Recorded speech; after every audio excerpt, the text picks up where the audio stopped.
ओम श्री गंगानाथाय नमः। जय श्री गुरुदेव, जय श्री दादा गुरुदेव। चलिए, तो आज का जो सत्संग है ये शुरू करेंगे। मेरा नाम राज शिव है और मैं एक सिद्ध योग साधक हूँ। और ये जो सत्संग है ये हमारी साधना से जो परिवर्तन आते हैं, नाम जप से परिवर्तन आते हैं, ध्यान से परिवर्तन आते हैं, तो उन परिवर्तनों के आधार पर हम अपने बदलाव की बात जो है वो करते हैं। तो ये जो सत्संग है ये हमारे स्वाध्याय का रूप है या हमारे स्वाध्याय का स्थान है जहाँ पर हमारा स्वाध्याय होता है।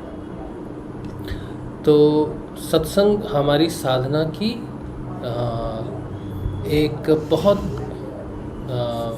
आधार रूप है सत्संग। और सिर्फ हमारा नहीं है बल्कि जितने भी साधक इस संसार में हैं उनके साधना का जो आधार है वो सत्संग है। वो इसलिए कि सत्संग हमें स्वयं को समझने में मदद करता है। साधना हम करते हैं सत्य को जानने के लिए, और सत्य से ही जो है, सत्य ही वो प्रकाश है जो माया रूपी अंधकार पर, त्रिगुणात्मक अंधकार पर पड़ता है और हमें ये ज्ञान करवाता है कि क्या माया है और क्या माया से परे है। तो सत्य का बड़ा महत्व है साधना में। और सत्संग जो है ये वैसे ही है जैसे एक गूढ़ मित्र है या बहुत प्यारा मित्र है, बहुत प्रेमी है हमारा, और उसके संग में जैसे हमें पता चलता है स्वयं के बारे में। तो सत्संग जो है, सत्य जो है, हमारा सबसे प्रिय मित्र है साधकों का। जो साधना करते हैं, जो स्वयं को पाना चाहते हैं, जो स्वयं की खोज में है, उनके लिए परम मित्र है सत्य। लेकिन जो जीवन में सफलता असफलता या जीवन के किसी लक्ष्य को बांध कर बैठे हैं, उनके बारे में कुछ कहा नहीं जा सकता कि सत्य को वो कैसे देखते हैं। लेकिन साधक का परम हितैषी, प्रेमी और परम मित्र जो है वो सत्य है। तो सत्य के साथ, अपने मित्र के साथ जो रोज संग ना बैठे तो उसका दिन कैसे कटेगा। कहते हैं ना भाई, आज दोस्तों से मिले नहीं तो आज अच्छा नहीं लग रहा। तो रोज़ शाम को दोस्तों से मिलना ज़रूरी होता है। जब हम छोटे थे तो शाम को 6 साढ़े 6 बजे, 5 साढ़े 5 बजे शाम को पार्क में जाते थे। वहाँ उस समय तो टेलीफोन वगैरह नहीं होते थे, तो उस समय सारे मित्र वहाँ आते थे तो मित्रों से मिलते थे। तो शाम बड़ी अच्छी कटती थी। और जिस दिन हम जाएं, कोई दूसरा मित्र ना आए, अरे आज कोई आया नहीं यार, तो बैठे, गुमसुम से बैठे, बस आ गए घर में, आज कुछ मज़ा नहीं आया पार्क में। क्यों? क्योंकि आज मित्र नहीं आए। तो सत्संग जो है, अगर आप आज साधना कर रहे हो, आप साधक हो, तो अगर आपके पास सत्संग नहीं है तो कैसे आपकी दिनचर्या कट रही है कैसे आपका मन लगता है। तो सत्संग साधक के लिए मित्र का काम करता है, क्योंकि हम स्वयं को देख पाते हैं। अच्छा, तो ये जितना भी परिवर्तन है ये साधना से आता है। साधना के कई अंग हैं, साधना के कई अंग हैं। और साधना हम क्यों करते हैं? साधना हम करते हैं स्वयं को जानने के लिए। साधना का मतलब होता है किसे साधना है, हमें स्वयं को साधना है। साधना का मतलब है लक्ष्य को निर्धारित करना। तो हम स्वयं को पाते हैं। स्वयं को कैसे पाएंगे? सोचो कि किसी, जैसे गुरुदेव ने कहा, हमें गुरुदेव ने कहा कि बेटा तुम शरीर नहीं हो, आत्मा हो। अब गुरुदेव ने ये बात कह दी कि तुम शरीर नहीं हो, आत्मा हो। तो हम गुरुदेव से पूछे कि हम कैसे जानेंगे गुरुदेव कि हम आत्मा है, आत्मा का अनुभव कैसा होता है, या हम शरीर हैं, ये हम कैसे जाने कि हम शरीर हैं, प्राण है, मन है, बुद्धि है और आत्मा है। ये अलग अलग चीज़ें हैं, ये कैसे हम इनका अनुभव करें? हम तो कुछ भी नहीं जानते। हम तो ये जानते कि शरीर में चोट लगी तो हाय हाय हाय हाय, लग गई, हाँ। और कोई इच्छा पूरी नहीं हुई तो उदास हो गए, हाय मेरी इच्छा पूरी नहीं हुई, हाय मैं वो चाहता था। या फिर किसी प्रियजन को दुख हो गया तो कहा आज मन अच्छा नहीं है क्योंकि आज मेरे प्रियजन जो है वो बीमार है। तो इस तरह से तो हम जीवन को देखते हैं। हमें तो पता भी नहीं है कि प्रियजन हमारे कौन है, हम प्रियजनों से क्यों जुड़े हुए हैं, हम मन से, संसार से, इच्छाओं से क्यों जुड़े हुए हैं। शरीर को दर्द होने से हमें इतनी परेशानी क्यों हो जाती है कि हम सोचते हैं कि अब हमारा क्या होगा, कहीं मर तो नहीं जाएंगे, कहीं ये तो नहीं हो जाएगा, चलो ये करे वो करे। तो ये चीज़ों को तो हम जानते हैं। लेकिन आप जो कह रहे हो कि तुम आत्मा हो, तुम शरीर नहीं हो, तो अगर मैं आज सोच भी लूँ कि मैं शरीर से भिन्न हूँ, अलग हूँ, और मेरे शरीर में कोई प्रॉब्लम होती है और मैं कहता हूँ कि देखो तुम मेरे अधीन हो, मैं नहीं चाहता कि तुम बीमार हो, तुम आज के बाद बीमार नहीं पड़ोगे। तो क्या शरीर मेरी बात सुनेगा और वो कभी बीमार नहीं पड़ेगा? ऐसा हो सकता है? क्योंकि योगानंद जी के जीवन में ऐसा हुआ था।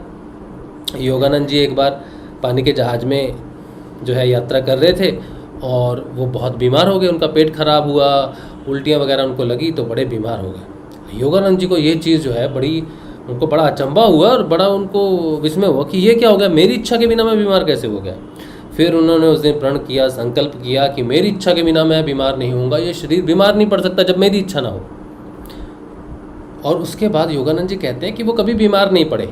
अब मैं अगर इच्छा करूं कि मैं कभी बीमार हूं तो मैं कहूं कि आज के बाद मुझे बीमार नहीं होना है, तो क्या शरीर मेरी सुनेगा? नहीं। हम लोग, सब लोग अगर सोचें, कोई भी सोचे, कोई साधारण मनुष्य सोचे कि भाई योगानंद जी ने सोचा कि वो बीमार नहीं होंगे तो नहीं होंगे, तो तुम्हें जो जो बीमारियां हैं तुम आज ही सोचो कि तुम्हें वो बीमारी नहीं होगी, तुम्हें बीमार नहीं होना है, तो क्या तुमसे वो बीमारी छूट जाती है? नहीं छूटती है। तो इसी तरह गुरुदेव ने कह दिया कि तुम आत्मा हो, शरीर नहीं हो। तो हमारे लिए तो गुरुदेव वो संभव नहीं है कि हम आत्म भाव में एकदम से स्थित हो जाएं और शरीर भाव को बिल्कुल हटा दे। तो गुरुदेव कहते हैं हाँ, तो ये तो एक यात्रा है, मैं तुम्हें एक साधन देता हूँ, मैं तुम्हें एक साधन देता हूँ, उस साधन पर तुम चलो, जैसा बताता हूँ वैसा करो। तो गुरुदेव ने जो साधन बताया उस साधन को हमने पकड़ा। गुरुदेव ने बोला बेटा ध्यान करो, तो किसका ध्यान करें? तो गुरुदेव ने कहा मेरा ध्यान करो, क्योंकि मैं सब गुणों में तो हूँ लेकिन कोई गुण मुझ में नहीं है। तो तुमसे तो मैं जुड़ा हूँ, तुम गुणों के अधीन हो, लेकिन मैं गुणों से मुक्त भी हूँ, तो मेरी तरफ बढ़ो, आज्ञा चक्र की तरफ बढ़ो, मुझे यहाँ देखो। तो गुरुदेव का ध्यान किया, धीरे धीरे देखा कि अचानक से शरीर में कुछ क्रियाएं हो रही हैं। वो शरीर जो मेरे अधीन है, मैं चाहूँ तो मेरा हाथ हिलेगा, मैं चाहूँ तो मेरी मुंडी हिलेगी, मैं चाहूँ तो मैं प्राणायाम करूँगा, लेकिन ये अपने आप क्यों हो रहा है? गुरुदेव का ध्यान करने से अपने आप योग कैसे होने लग गया, कुंडलिनी कैसे जाग गई? तो बड़ा अचंभा, बड़ा विस्मय हुआ कि ये क्या बात हुई। तब समझ में आई कि हमारी चेतना की अलग अलग अवस्थाएं हैं। कुछ चेतना की अवस्थाएं हमारे अधीन हैं, जैसे हम सो गए, है ना, हम जाग गए, स्वप्न आया, ये कुछ ऐसी अवस्थाएं हैं जो हमें पता है। और मुझे आइसक्रीम बड़ी पसंद है, मैं जब आइसक्रीम खाता हूँ ना तो मुझे बड़ा अच्छा लगता है ना। किसी को चॉकलेट पसंद हो सकती है ना, किसी को चाय बहुत पसंद होती है, किसी को कुछ, किसी को खीर पसंद है, किसी को कोफ्ते, किसी को मलाई पनीर पसंद है, किसी को राजमा, किसी को चावल पसंद है ना, किसी को चिकन पसंद है, किसी को मटन पसंद है, किसी को कुछ पसंद है। तो हर व्यक्ति को कुछ ना कुछ ऐसी चीज़ है जिसमें उसको बहुत मज़ा आता है। अब कुछ साधक हैं जिनको सत्संग में बड़ा मज़ा आता है, सत्संग ना हो तो बेचारे सोचते हैं अरे क्या हो गया, सत्संग नहीं हो रहा क्यों, है ना। तो सबकी जो चेतना है ना जुड़ी हुई है। हर कोई ना किसी चीज़ में लय है कि मैं इसके साथ रहता हूँ तो मुझे अच्छा लगता है, मैं जब आइसक्रीम खाता हूँ तो मुझे अच्छा लगता है, मैं गुरु जी का ध्यान करता हूँ तो मुझे अच्छा लगता है। तो हम जैसे हमारे देश का नाम है भारत, है ना, हमारे देश का नाम है भारत। तो भारत का मतलब, भारत को अगर शब्द को हम विच्छेद करेंगे, इसको अलग करेंगे, तो भा और रत, भा का मतलब है प्रकाश और रत का मतलब है जो उसमें रत हो, उसमें मिला हुआ हो। तो वो देश जो प्रकाशमय हो। भारत का अर्थ क्या है? प्रकाशमय स्थल या प्रकाशमय देश। और जो उसमें रह रहा है भारतीय, जो प्रकाश की तरफ बढ़ रहा है, आगे बढ़ रहा है। तो भारत का मतलब है वो जो प्रकाश की तरफ रत है, प्रकाश की तरफ जा रहा है, प्रकाश की तरफ बढ़ रहा है। इसी तरह से हमारी चेतना जो है वो किस में है? भोगों में है। भोगों में है तो हम भोगों में है कि मुझे ये चाहिए, मुझे बड़ा मकान चाहिए, मुझे कार चाहिए, मुझे अच्छी नौकरी चाहिए, मुझे पोजीशन चाहिए, मुझे खूबसूरती चाहिए, हाँ, या मुझे ताकत चाहिए, मुझे सिद्धि चाहिए। तो हमारी जो चेतना है या हम जो स्वयं हैं, जिस रूप में भी हैं, हम किसको चाह रहे हैं, किसके साथ लय होना चाहते हैं? तो हमारी चेतना जिस चीज़ में रमी रहती है, रत रहती है, वो हमारी सूरत है। एक तो ये सूरत है कि इससे पहचान होती है, ये सूरत नहीं। रत का मतलब लय हुआ,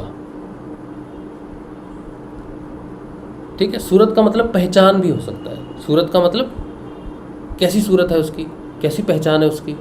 अरे वो तो शराबी है, यही उसकी पहचान है। अरे वो तो ध्यानी है, वो कहाँ मिलेगा? अरे वो तो तुम्हें वहाँ मिलेगा, मंदिरों में मिलेगा, तुम्हें मस्जिदों में मिलेगा, हैं, गिरजाघरों में मिलेगा। क्यों? क्योंकि भाई वो तो हर समय भगवान की तरफ ही रत रहता है। तो सूरत, सुरती जो शब्द आया, जो आज का हमारा जो विषय है, सुरती और निरति। सुरती जो है वो हमारी चेतना कहाँ है, किस समय हम किस में इन्वॉल्व हैं। तो हम क्या हैं? हम 6 इंद्रियों के गुलाम हैं, है ना। शब्द, मुझे ये शब्द बड़ा अच्छा लगता है, मुझे गाना बड़ा अच्छा लगता है। रस, मुझे ये भोजन बड़ा अच्छा लगता है। रूप, मुझे ये चीज़ बड़ी अच्छी लगती है, ये इसका सौंदर्य बड़ा अच्छा लगता है। स्पर्श, मुझे ऐसे व्यक्तियों के साथ रहना पसंद है। तो जो हमारी जो इच्छाएं हैं, स्पर्श, जो हमारी पंच इंद्रियाएँ हैं, है ना, स्पर्श, रूप, रस, ये सब जो है, गंध, शब्द, जिसमें हमारी चेतना वास करती है, वो हमारी सुरती है। तो एक साधारण व्यक्ति, जो साधारण व्यक्ति है, जो साधना में नहीं है, उसकी सुरती क्या हुई? उसकी सुरती हुई भोग विलासी। लेकिन कोई व्यक्ति अगर साधक है और वो अपनी चेतना में परिवर्तन कर रहा है, गुरु जी का ध्यान कर रहा है, मुझे त्रिगुणातीत जाना है, फिर उसे क्रिया योग हो रहा है, वो क्रिया योग में है, उसकी चेतना बदलने लग जाती है। वो कहता है मैं झूठ नहीं बोल सकता, मैं किसी को धोखा नहीं दे सकता, मैं किसी का अपमान नहीं कर सकता। तो इस तरह से वो अब उन चीज़ों में उसका इंटरेस्ट खत्म होने लगा, इंटरेस्ट बदलने लग गया। अब इंटरेस्ट किस में है? इंटरेस्ट है कि सत्य बोले, किसी को झूठ ना दे, स्वच्छ रखें अपने जीवन को, तब समझें, सत्य का साथ दें। तो अभी उसकी चेतना बदलने लगी है, अभी उसको मज़ा दूसरी चीज़ों में आना है, तो उसकी सुरती बदल गई। तो सुरती कोई एक स्थिति नहीं है, सुरती पद पद बदलती है। बाहिर्मुखी से अंतर्मुखी, अंतर्मुखी से चेतन अवस्था में, चेतन अवस्था से ध्यान अवस्था में, ध्यान से फिर प्रगाढ़ ध्यान में चली जाती है, फिर सबीज समाधि में, फिर निर्वीज समाधि में, फिर आगे लय हो जाता है। तो सुरती एक साधन है, एक यात्रा है, एक बदलती हुई प्रक्रिया है। सुरती का काम है बदलना। जैसे कबीर जी ने लिखा ना, जाप मरे ए जपा मरे, है ना, अनहद भी मर जाए। सुरती समानी शब्द में ऐसा कुछ बोला ना, मुझे एग्जैक्टली याद नहीं आ रहा क्या है, मुझे ये याद नहीं रहता एक्चुअली। किसी ने लिखा है? हाँ, ये संजीव शर्मा ने लिखा है। जाप मरे ए जपा मरे अनहद भी मर जाए, सूरत समानी शब्द में ताही ताको काल ना खाए, या ताही काल ना खाए, है ना। कि क्या है ये किसकी बात आई है? सुरती समानी शब्द में, सूरत, इन्होंने सूरत लिखा, सुरती समानी शब्द में। तो कहने का मतलब क्या है कि गुरु भगवान आपके जीवन में आते हैं, ठीक है। सुरती और नृत्य की बात हो रही है। गुरु भगवान हमारे जीवन में आते हैं। गुरुदेव कहते हैं कि बेटा, इस संसार की जो उत्पत्ति है ना, वो शब्द से हुई है। ये सारे धर्म मानते हैं, सब मानते हैं कि शब्द ही है। कलयुग केवल नाम आधारा, सुमिर सुमिर नर उतर पारा। तो शब्द से उत्पत्ति हुई है, ऊपर से घटना घटती हुई नीचे स्थूल रूप तक शब्द से हुई। अब गुरु जब आता है, और गुरु कौन है? गुरु वो है जो स्वयं प्रकाशित है। ऐरा गहरा कोई गुरु नहीं। गुरु वो जिसके पास सत्य का प्रकाश है, जिसकी आत्मा जागृत हो, उसके अंदर जो प्रकाश है उसे सत्य कहते हैं। तो जिसके अंदर सत्य है, जो गुरु योगी, जिसने योग प्राप्त किया है, और जो योगेश्वर है और योग दे भी सकता है, लेकिन देगा कैसे? बाहर से तो नहीं दे सकता, वो तो कोई योगा टीचर नहीं है, क्योंकि बाहर से शरीर को तो हिला सकता है, लेकिन अंदर में ध्यान से समाधि में कैसे ले जाएगा, सबीज में कैसे ले जाएगा, निर्बीज में कैसे ले जाएगा, अंदर कौन गाइड करेगा? तो गुरु वो जो आंतरिक हो। तो गुरु शब्द है, स्वयं गुरु क्या है? शब्द है। तो गुरु जब अपना ट्रांसफॉर्मेशन देता है, अपने शिष्य को देता है कि बेटा मैं तुझे आत्मदान देता हूं, तो कैसे देगा? तो वो अपनी चेतना को एक शब्द में देता है। गुरु जो शब्द देता है, वो शब्द गुरु का शरीर है, और उस शब्द के अंदर उसकी चेतना वास करती है। और वही चेतना है जो उसकी सुरती है। तो मैं जब उस शब्द को जपता हूँ तो शब्द अपना भेद खोलता है, शब्द अपना उसका तो रंग बदलता है। जाप ए जपा, फिर वही शब्द नाद हो जाता है। फिर मैं ध्यान में जाता हूँ तो वहाँ तो उसका आवरण ही नहीं है। वहाँ कौन बच गया? जो शब्द गुरु ने मुझे दिया था, उस शब्द के अंदर जो चेतन था, जो सूरत थी जिसकी, वो है राम। कबीर ने उसको राम कह दिया और हमने उसे रामलाल जी सियाग कह दिया। तो जब मैं ध्यान में जाऊंगा वहां पर उस शब्द के सारे आवरण उतर जाएंगे और वो मूल स्वरूप में आ जाएगा। और जब वो मूल स्वरूप में आ जाएगा तो मैं भी वहां पर मूल स्वरूप में होऊंगा, क्योंकि जहां उसका आवरण उतरेगा ध्यान में, वहां ना मेरा शरीर होगा, वहां ना प्राण है, ना मन है, ना बुद्धि है। वो योग में स्थिति है, क्योंकि वो समय से परे है, त्रिगुणातीत स्थिति है। वो उसे ध्यान स्थिति कह दिया, उसे सुरती भी कह दिया। ध्यान सुरती, ध्यान कह दिया, योग कह दिया, सुरती कह दिया और तुरिया भी कह दिया। उस स्थिति में मैं मेरे मूल स्वरूप में हूं और मेरा गुरु वो मूल स्वरूप में है, वो परब्रह्म के स्वरूप में है और मैं जीव ब्रह्म के स्वरूप में। लेकिन मैं तो अभी, मेरे ऊपर तो आवरण है, मेरे गुरु के ऊपर तो कोई आवरण नहीं है। लेकिन जब वो मुझसे जुड़ता है तो मेरे आवरणों को हटाता है। उसका काम है मेरे आवरणों को हटाना, और ताकि मैं उसमें लय हो सकूं। तो जितनी बार भी मैं ये काम आत्म जागृति के बाद होगा। ये जो योग का काम है ये आत्म जागृति से पहले नहीं हो सकता। नाद जब तक है तब तक तुम्हारी साधना चल रही है। जब नाद का लय होने का समय, नाद धीरे धीरे सूक्ष्म हो जाता है, चेतना की गहराइयों में जाके सूक्ष्म हो जाता है, बहुत ऊपर ऊपर बड़ा तीव्र रहता है। जैसे उसका पीछा करो तो वो अंदर जाके वो लय हो जाता है और अव्याप्त रह जाता है और अपने उस स्वरूप को प्रकट करता है जहाँ से वो मूल स्वरूप से प्रकट हुआ है। तो योग अवस्था प्रकट होती है। अब ये जो सुरती है, जिसके कई अंग हैं, बाहरी मुखी था, अंतर्मुखी था, जाप रूपी था, जपा रूपी था, नाद रूपी था, अब योग रूपी हो गया। अब यहाँ भी इसकी स्थितियाँ बदलती हैं, क्योंकि ये साधन पथ है। पहली बार योग होने से पूर्ति नहीं होती, पूर्णता नहीं होती। योग धीरे धीरे गहरा होता है, समाधि में परिवर्तित होता है, सबीज में चला जाता है, निर्बीज में चला जाता है, और फिर एक स्थिति आती है जहां पर मुझ में और जिसका ध्यान, जिसमें मैं रत था, मैं अपने गुरु में रत हूं, उसका दिया नाम, उसका ध्यान, मैं उसमें रत हूं। जब तक मैं उसमें रत हूं, उसके पीछे हूं, तो मैं सुरती में हूं। जब तक उसका और मेरा योग हो रहा है तब तक मैं सुरती में हूं। लेकिन जिस दिन मुझ में और मेरे गुरुदेव में कोई अंतर ना हुआ, उस दिन जो अवस्था होगी वो पूर्णता की अवस्था होगी। जिस दिन सुरती पूर्णता को प्राप्त हो जाएगी, जिस दिन वो स्थिर भाव आ जाएगा, जिस दिन मुझ में और मेरे गुरु में कोई अंतर नहीं रहेगा, कौन किसका ध्यान कर रहा है नहीं मालूम, तो वो जो स्थिति हो गई, सुरती का निवारण हो गया, वो निरति हो गई। सुरती का निवारण निरति। तो सुरति क्या है? एक चेतना की यात्रा है। वो किसमें लय है, किसमें रत है, इस पर डिपेंड करता है कि उसकी उस समय चेतना क्या है। और जब वो पर ब्रह्म में लय हो जाता है, जो सबकी चेतना है, सब जगह है, आत्मव्याप है, जिसमें व्याप्त हो जाने के बाद पता ही नहीं चलता, क्योंकि एक ही है, अद्वैत है। तो निरति अद्वैती है, लेकिन सुरति द्वैती है। सुरति में दो है, एक जो ध्यान कर रहा है या एक जो लय हो रहा है, एक वो जिसमें वो लय हो रहा है। लेकिन निरति में दो नहीं है, एक ही है। जैसे गंगा और सागर, गंगा सागर की तरफ जा रही है, उसकी सुरती लगी है कि वो उसने सागर में जाना है। लेकिन जिस दिन गंगा सागर में मिल जाएगी तो गंगा सागर का योग हो जाएगा, पूरी मिल जाएगी ना, तो उसकी अवस्था हो जाएगी निरति, पूर्णता की अवस्था।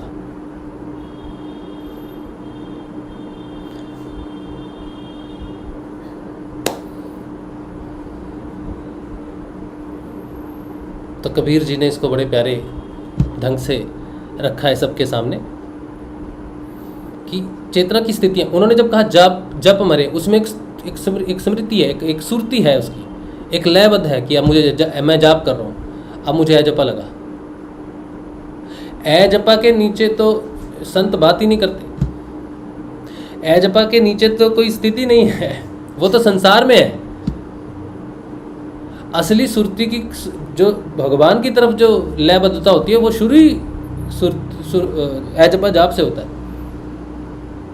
सब समय नाम जपना पड़ता है, सब समय। तो कबीर जी ने एक जगह बात कही है कि हाथ में तुम्हारे माला है, मुंह में तुम्हारे राम है और मन तुम्हारा कहीं और लगा हुआ है, तो ये सुमिरन नहीं है। अभी मुझे पता नहीं उन्होंने कैसे इसको लिखा है उनकी भाषा में, लेकिन कहने का मतलब यही है। तो वो कहते हैं माला लेके बैठा तू और मुंह में राम राम जप रहा है, ये सुमिरन है? मंत्र कहीं और है, ये सुमिरन नहीं है। तो वो किसे सुमिरन मानते हैं? जब सांसों की माला कह देते हैं वहां पर कि जैसे तुम्हारी सांसें चल रही है, नहीं रुकती, अनवरत चलती है, वैसे ही वो नाम चलना चाहिए। तो कुछ लोग सोचते हैं ए जपा जाप जो है वो सांसों पे जपना चाहिए। सांसों पे भी तो तुम जपोगे, तुम सो जाओगे, खराटे मारोगे तो कौन जपेगा तुम्हारी सांसों में? तो सांसों पे जपना ए जपा जाप नहीं है।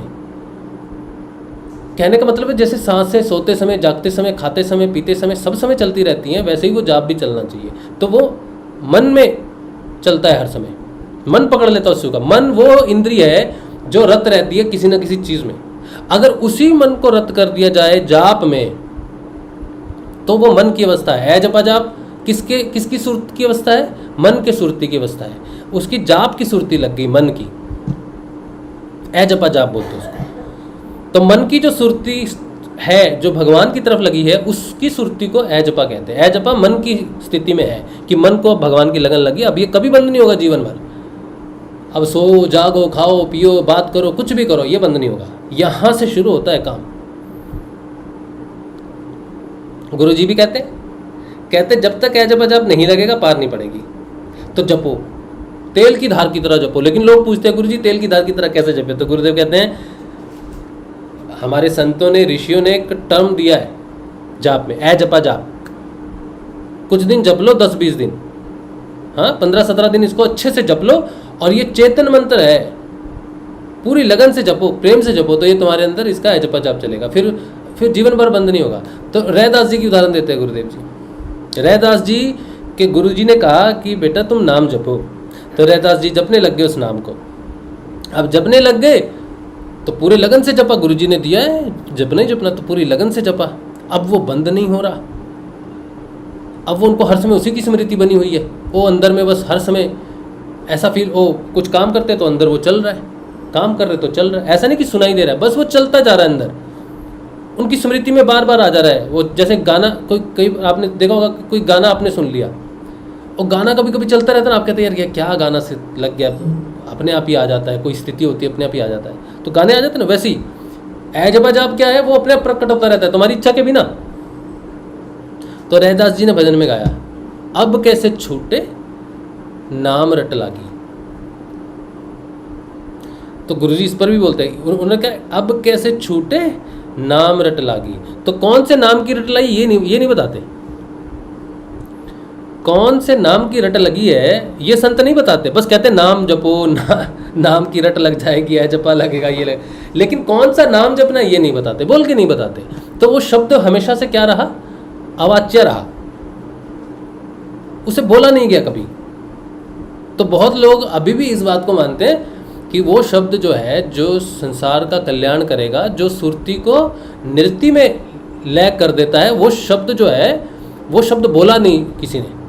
वो शब्द कौन सा ढूंढ रहे लोग, वो शब्द कौन सा जो पी का घर दिखाए। कबीर जी भी बोलते ना कि वो शब्द जो पी का घर मिला है, कौन सा शब्द बोला नहीं, शब्द बोला, नाम बोला, सब बोला, लेकिन क्या है नहीं बोला। यही बात महर्षि अरविंदो ने 1908 में बोली। उन्होंने कहा कि 2 मंत्र हैं जो भारत का उद्धार करेंगे। पहला वंदे मातरम, जो क्रांतिकारियों में फ्यूल का काम करेगा, माँ का प्रेम जगाएगा देश के प्रति, और क्रांति हुई। और दूसरा शब्द जो मनुष्य को स्वाधीन करेगा, स्वतंत्र करेगा, लेकिन वो मंत्र गुप्त है, अभी प्रकट नहीं हुआ है।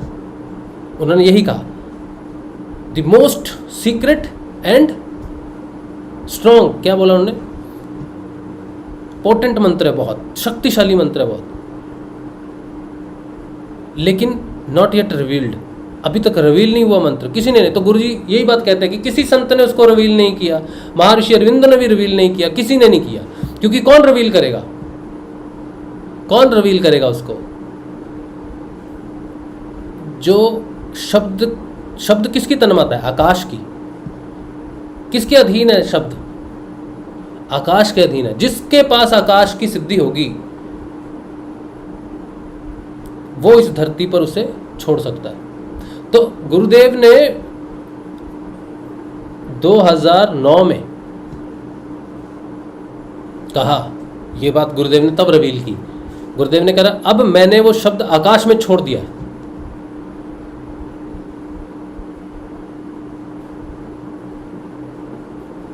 आकाश सबसे ऊपर है। आकाश के बाद पहले पंच तत्वों का निर्माण होता है, फिर बाकी लोकों का निर्माण होता है। कुछ कबीरपंथी कभी कभी झगड़ा करते हैं, बोलते हैं जी सतलोक है, वो सतलोक में जाएंगे, ये लोक में जाएंगे। जो भी लोक है वो निर्माणाधीन है, वो लोक है ना, सूक्ष्म लोक भी है तो प्रकट है ना, पंच तत्वों के अधीन ही है।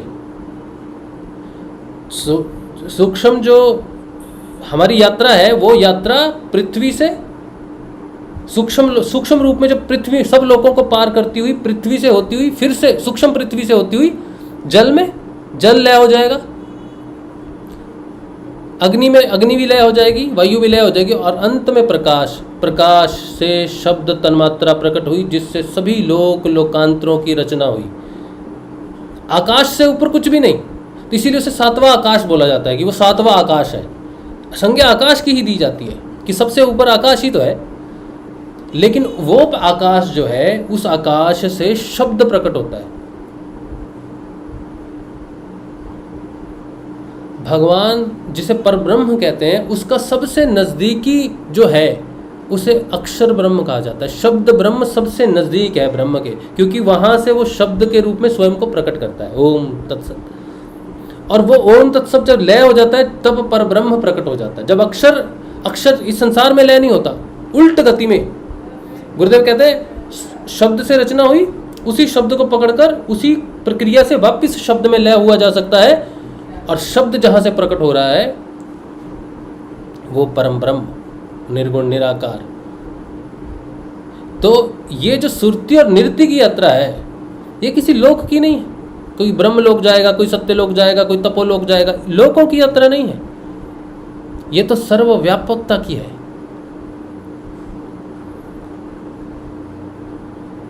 ठीक है, तो आप जब परम ब्रह्म में चले जाओगे तो सारे तत्व लय हो जाएंगे, उसमें कोई तत्व नहीं है, कोई नहीं दिखेगा कि कौन क्या है, कोई डिफरेंस ही नहीं है,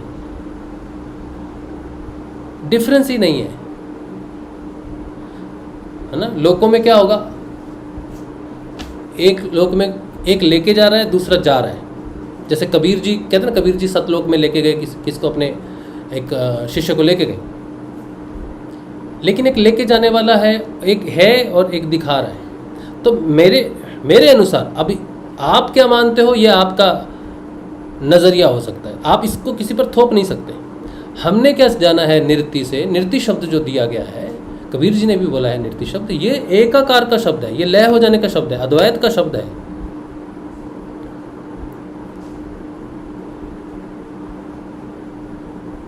द्वैतवादी नहीं, अद्वैत का शब्द है।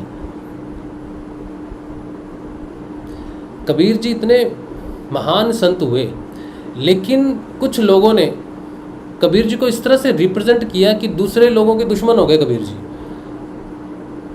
ये बात बड़ी सत्य है। इतने लोग कबीर जी से जुड़े नहीं जितने लोग कबीर जी को मानने लगे कि नहीं ये तो कुछ नहीं है, निगलेक्ट कर दिया कबीर जी को। और ये इसलिए क्यों, क्योंकि प्रचार गलत हुआ कबीर जी का।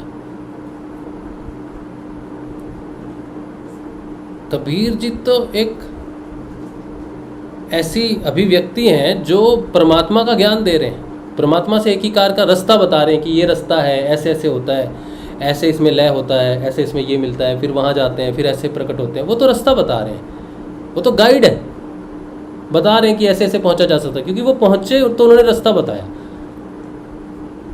लेकिन गुरु एक प्रकाश है, और गुरु अपना सिर्फ रास्ता नहीं दिखाता है, वो परिवर्तन देता भी है। एक में नहीं, सब में जो उसको गुरु धारण करेगा उसमें परिवर्तन आना चाहिए, उसमें परिवर्तन आना चाहिए।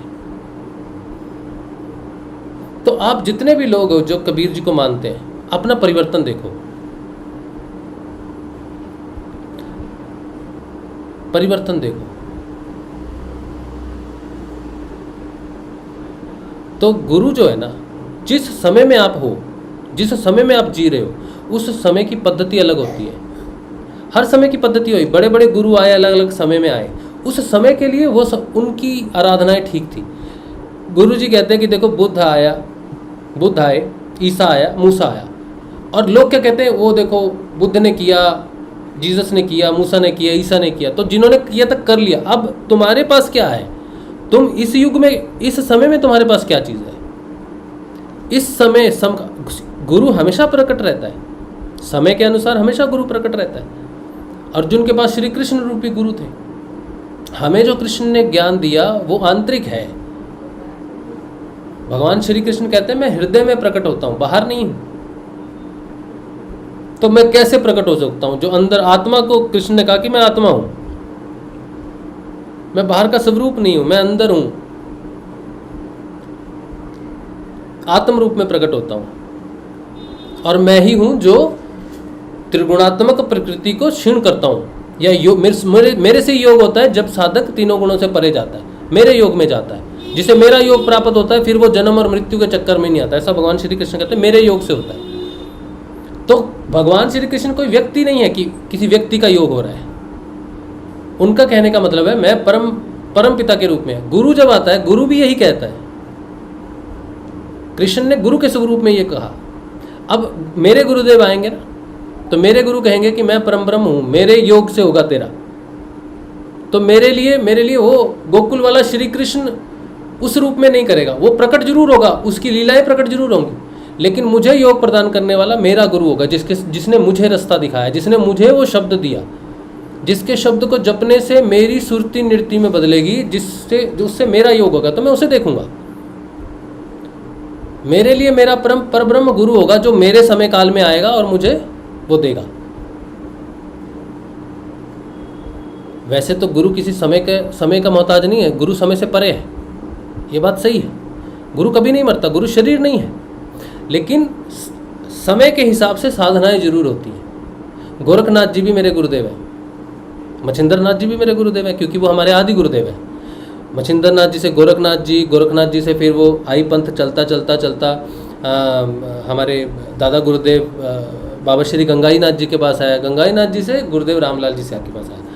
अगर मैं गंगाई नाथ जी की शरण में जाऊं कि गुरुदेव आप मुझे अपनी शरण में लो, तो गंगाई नाथ जी वाला रास्ता मैं नहीं अपना सकता, क्योंकि गंगाई नाथ जी हमारे गुरु तपस्वी हैं। तो वो भगा देंगे, बेटा चल जा, तेरे लिए आगे समय में आएगा, मैं ही आऊँगा, मैं ही गुरु हूँ, लेकिन मैं अलग स्वरूप में प्रकट होऊंगा तेरे लिए। तो मेरे लिए रामलाल जी स्याग जो ग्रस्त जीवन में है, ग्रस्त में रहते हुए उन्होंने साधना की और स्वयं को उस रूप में प्रकट कर दिया। तो उन्होंने कहा मुझसे जुड़ो, और बड़ा सीधा तरीका है, तुम्हारे जीवन काल में जो समय चल रहा है इसमें तुम्हारे लिए कोई दिक्कत नहीं होगी, तुमने मन में जपना है, मेरा ध्यान करना है, बस जो मेरे पास है वो तुम्हें प्रकट हो जाएगा। तो जो गोरखनाथ जी के पास है वो मुझे प्रकट हो जाएगा।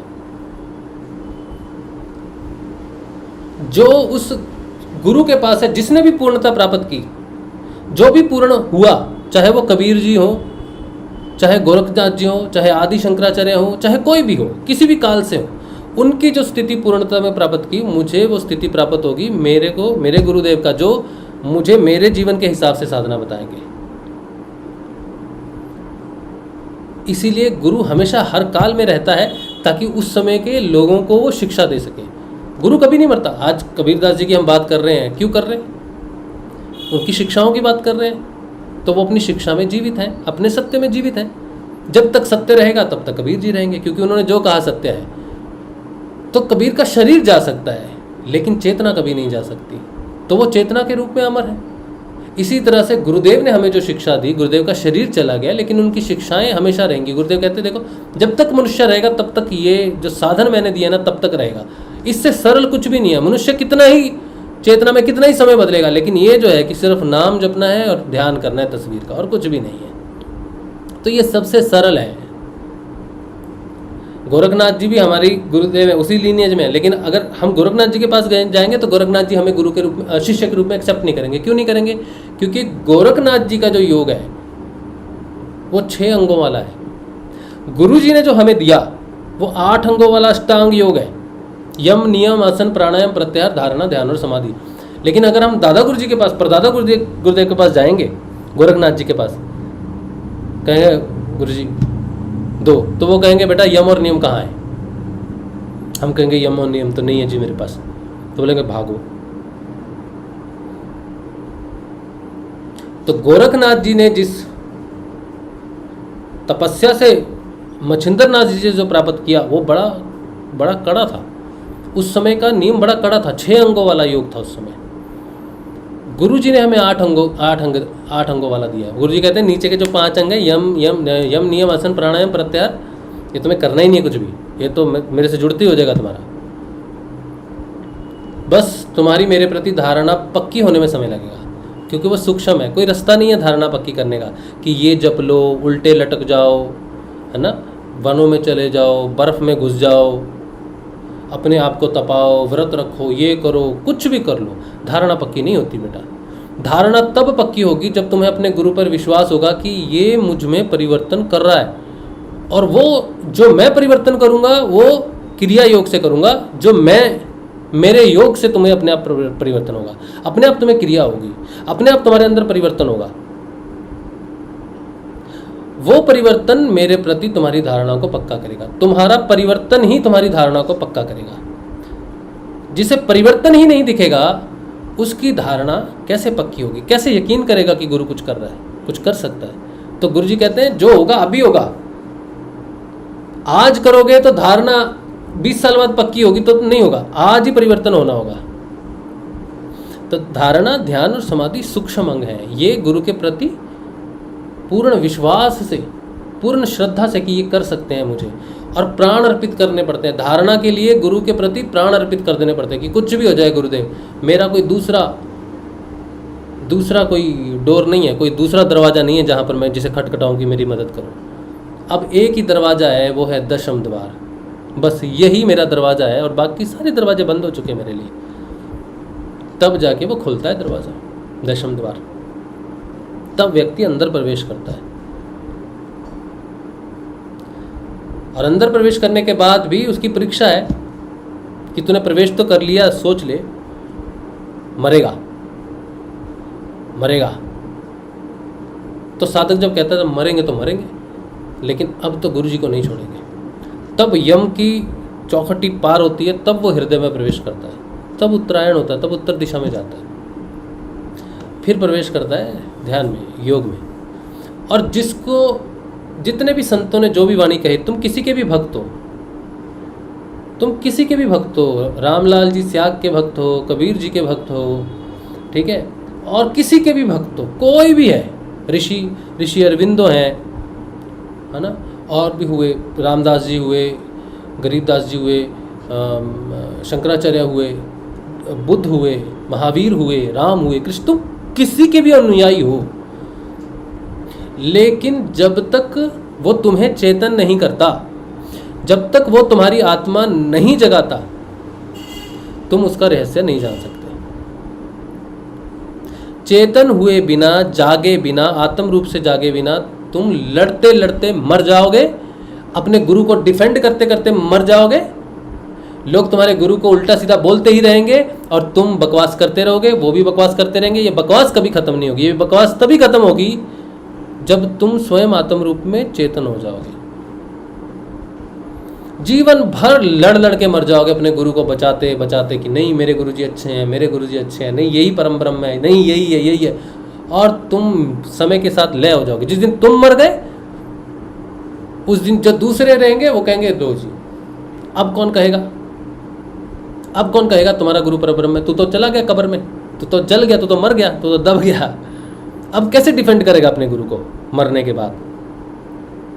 तो अगर अपने गुरु को डिफेंड करना है तो जागना पड़ेगा तुमको, आत्म रूप से चेतन होना पड़ेगा तुमको। तुम जागोगे तो संसार मानेगा कि तुम्हारा गुरु जगा सकता है, क्योंकि वो जगा हुआ था। तुम ना जागे तो दुनिया तुम पर तो उंगली उठाएगी कि तुम पात्र नहीं हो, तुम्हारे गुरु पर भी उठाएगी कि नहीं, तुम्हारा गुरु कुछ नहीं दे सकता, तुम बेकार में अपना समय नष्ट कर रहे हो। तो तुम्हारी जागृति ही तुम्हारे गुरु के जागने का सबूत है। तुम नहीं जगे हो तो तुम्हें वाद विवाद करने का अधिकार नहीं है। तुम्हारी जागृति ही तुम्हारा जो दुनिया के प्रति जो तुम जवाब दोगे ना, तुम्हारी जागृति देगी, तुम्हारा ध्यान देगा। जब तुम जान जाओगे ध्यान क्या है, उसके पहले तो जिसका ध्यान ही ना लगा वही गुरु बन गया। जिसका खुद का ध्यान नहीं लगा, सिर्फ वो बातों से समझा रहा है कि ये है, वो ये है, इसको मान लो, और लोगों ने उसकी बातें सुनकर माना। ना उसने ध्यान में खुद जाना और ना ही उसके शिष्यों ने ध्यान में जाके जाना कि कौन है, क्या है। बिना ध्यान के बाहर से किताबों का संदर्भ दिया जाता है कि इस किताब में लिखा हुआ है, उस किताब में लिखा हुआ है, इस किताब में लिखा हुआ है। अब क्या तुम्हारे परम ब्रह्म किताबों के मोहताज हैं? किताबों के अलावा तुमने उसको कैसे जाना है, बोलो? किसी ग्रंथ में, किसी वेद में लिखा हुआ होगा, चलो मान भी लिया, वो तो बाहर है, बाहर से ही जाना तुमने उसको। तुम्हारी सुरती कहाँ है? तुम्हारी सुरती तो नीचे ही रहेगी, लिखी हुई चीजों में ही रहेगी। क्या तुमने ध्यान में जाना?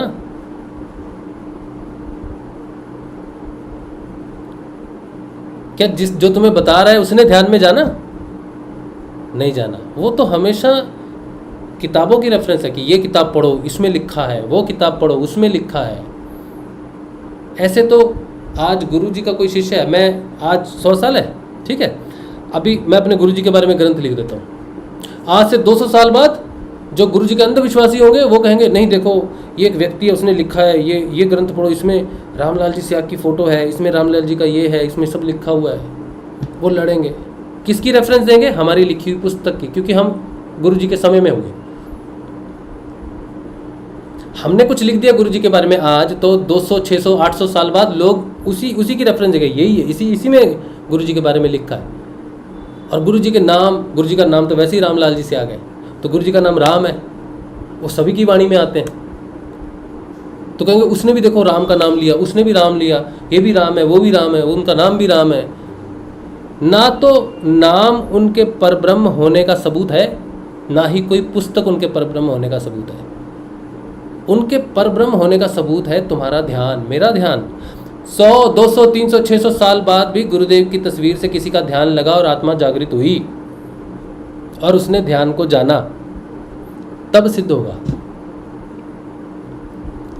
तब सिद्ध होगा 600 साल बाद।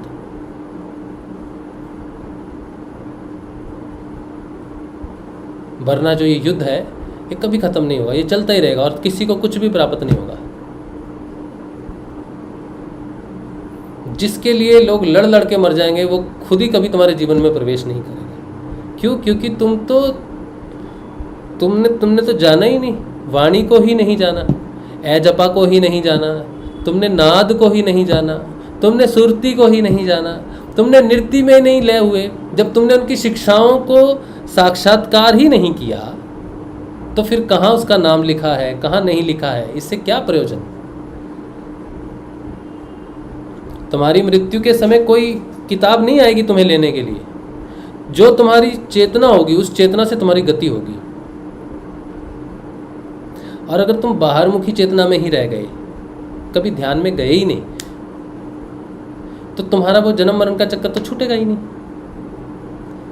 जितने भी संत और गुरु और महात्मा आते हैं वो हमें जगाने के लिए आते हैं, उनके नाम से लड़ने के लिए नहीं कहते कि हमारे नाम से लड़ते रहना, सिद्ध करते रहना कि मैं ही परम ब्रह्म हूँ। नहीं, वो कहते हैं हमें सिद्ध मत करो, खुद को प्राप्त करो, तुम में ही मैं वास करता हूँ आत्मा रूप में। स्वयं को खोजो, स्वयं को डिफेंड करो, स्वयं की चेतना को ढूंढो। महर्षि रमन ने क्या कहा है? मैं की खोज करो, मैं कौन हूँ। तुम्हें मैं की खोज करनी है, मैं एक्चुअल में वो मैं कौन है। ना तो मुझे रामलाल जी स्याग की खोज करनी है, ना तुम लोगों को जो कबीरपंथी हैं उनको कबीर की खोज करनी है। तुम्हें स्वयं की खोज करनी है। तुम किस पटल पर हो,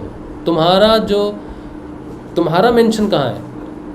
अगर मेरे गुरुदेव का मेंशन किसी ग्रंथ में मिल जाए, इसमें मिल जाए, उसमें मिल जाए, उससे मुझे क्या लाभ।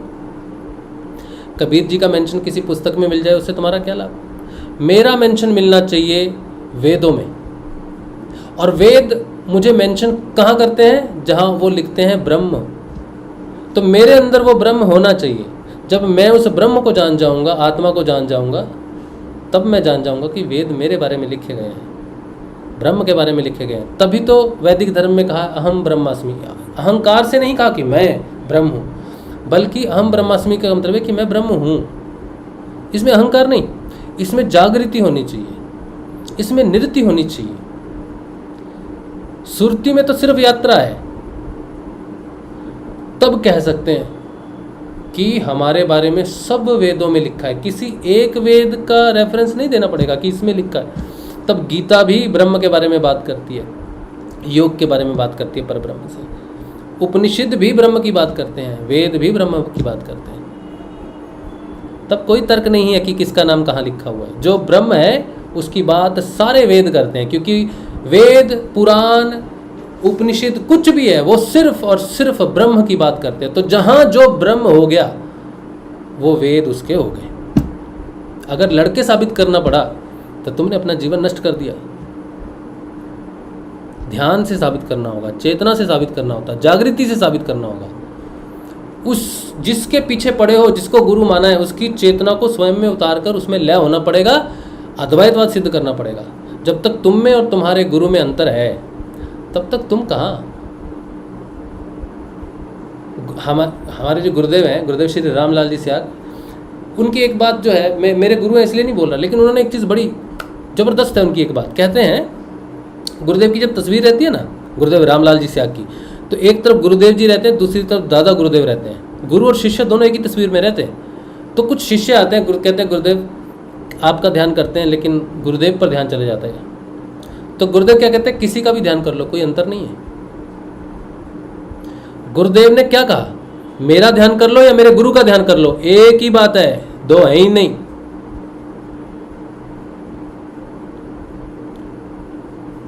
अब ये बात हम कह सकें अपने जीवन के अंत समय से पहले पहले, हालांकि हमें अपना ध्यान नहीं करवाना है किसी से, लेकिन हमें अगर ये चीज़ हो जाए कि मुझ में, मेरे गुरु में, मेरे दादा गुरुदेव में, मच्छिंद्र नाथ जी में, गोरखनाथ जी में, या फिर उस शिव में अब कोई अंतर नहीं रहा, ईश्वर लीन अवस्था हो चुकी है,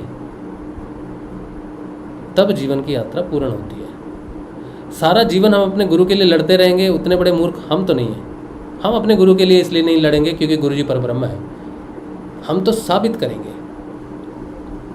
हम तो अपनी चेतना को गुरु जी की चेतना में लय कर कर उनकी चेतना को अपने शरीर से प्रकट करवा कर ये सिद्ध करेंगे कि हाँ, और किसी को सिद्ध नहीं करेंगे, स्वयं को सिद्ध करेंगे कि हाँ मेरे गुरु जी जो है वो मेरे माध्यम से प्रकट हो गए, मेरी यात्रा पूरी होगी। अब विश्व लगे रहेगा अपना, दुनिया अपनी लगी रहेगी। हमको किसी से लड़ना नहीं है दुनिया में, हमारा युद्ध स्वयं से है। स्वयं को देखना है कि हम, हमारे गुरुदेव हमें उनमें परिवर्तित कर सकते हैं कि नहीं कर सकते। बस यही लक्ष्य है और यही हमारा युद्ध है। बाहर किसी को प्रूव करना युद्ध नहीं। जब हम परिवर्तित हो जाएंगे, हमारी चेतना जब प्रकाशित हो जाएगी, तो दुनिया अपने आप झुक जाएगी, उसे झुकाना नहीं पड़ेगा। सूर्य जब उदय होता है तो उसके प्रकाश के लिए उसे हल्ला नहीं मचाना पड़ता कि मैं उदय हो गया चलो आ जाओ। उसके उदय होते ही प्रकाश हो जाता है और दुनिया उठ जाती है, जाग जाती है कि सूर्य आ गए, सूर्य भगवान आ गए। तो सूर्य बनना पड़ेगा।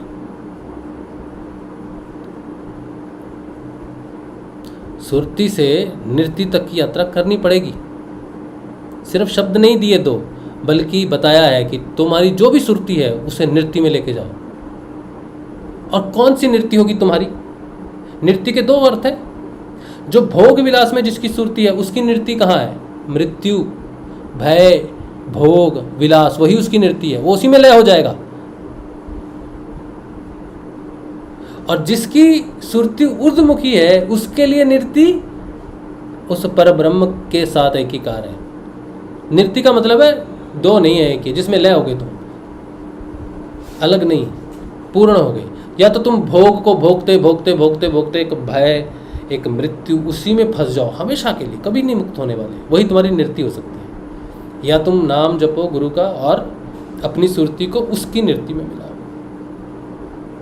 रास्ता है तुम्हारे पास, साधन है तुम्हारे पास, नाम जप। या फिर लड़ो, लड़ लड़ के प्रूव करो, चिल्ला चिल्ला के प्रूव करो, और देखते हैं तुम कब तक चिल्लाते हो। चिल्लाओ, गालियाँ दो, बेवकूफ़ को, पागल को, लेकिन तुम कभी ध्यान में मत जाना।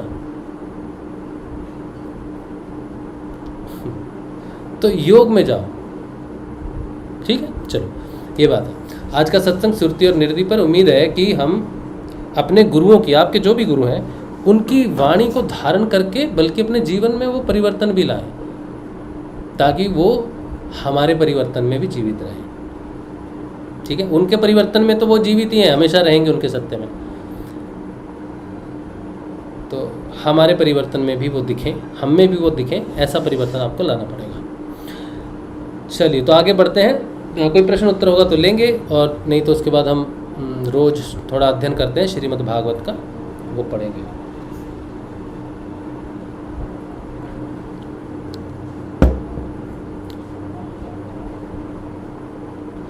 चलो आगे बढ़ते हैं।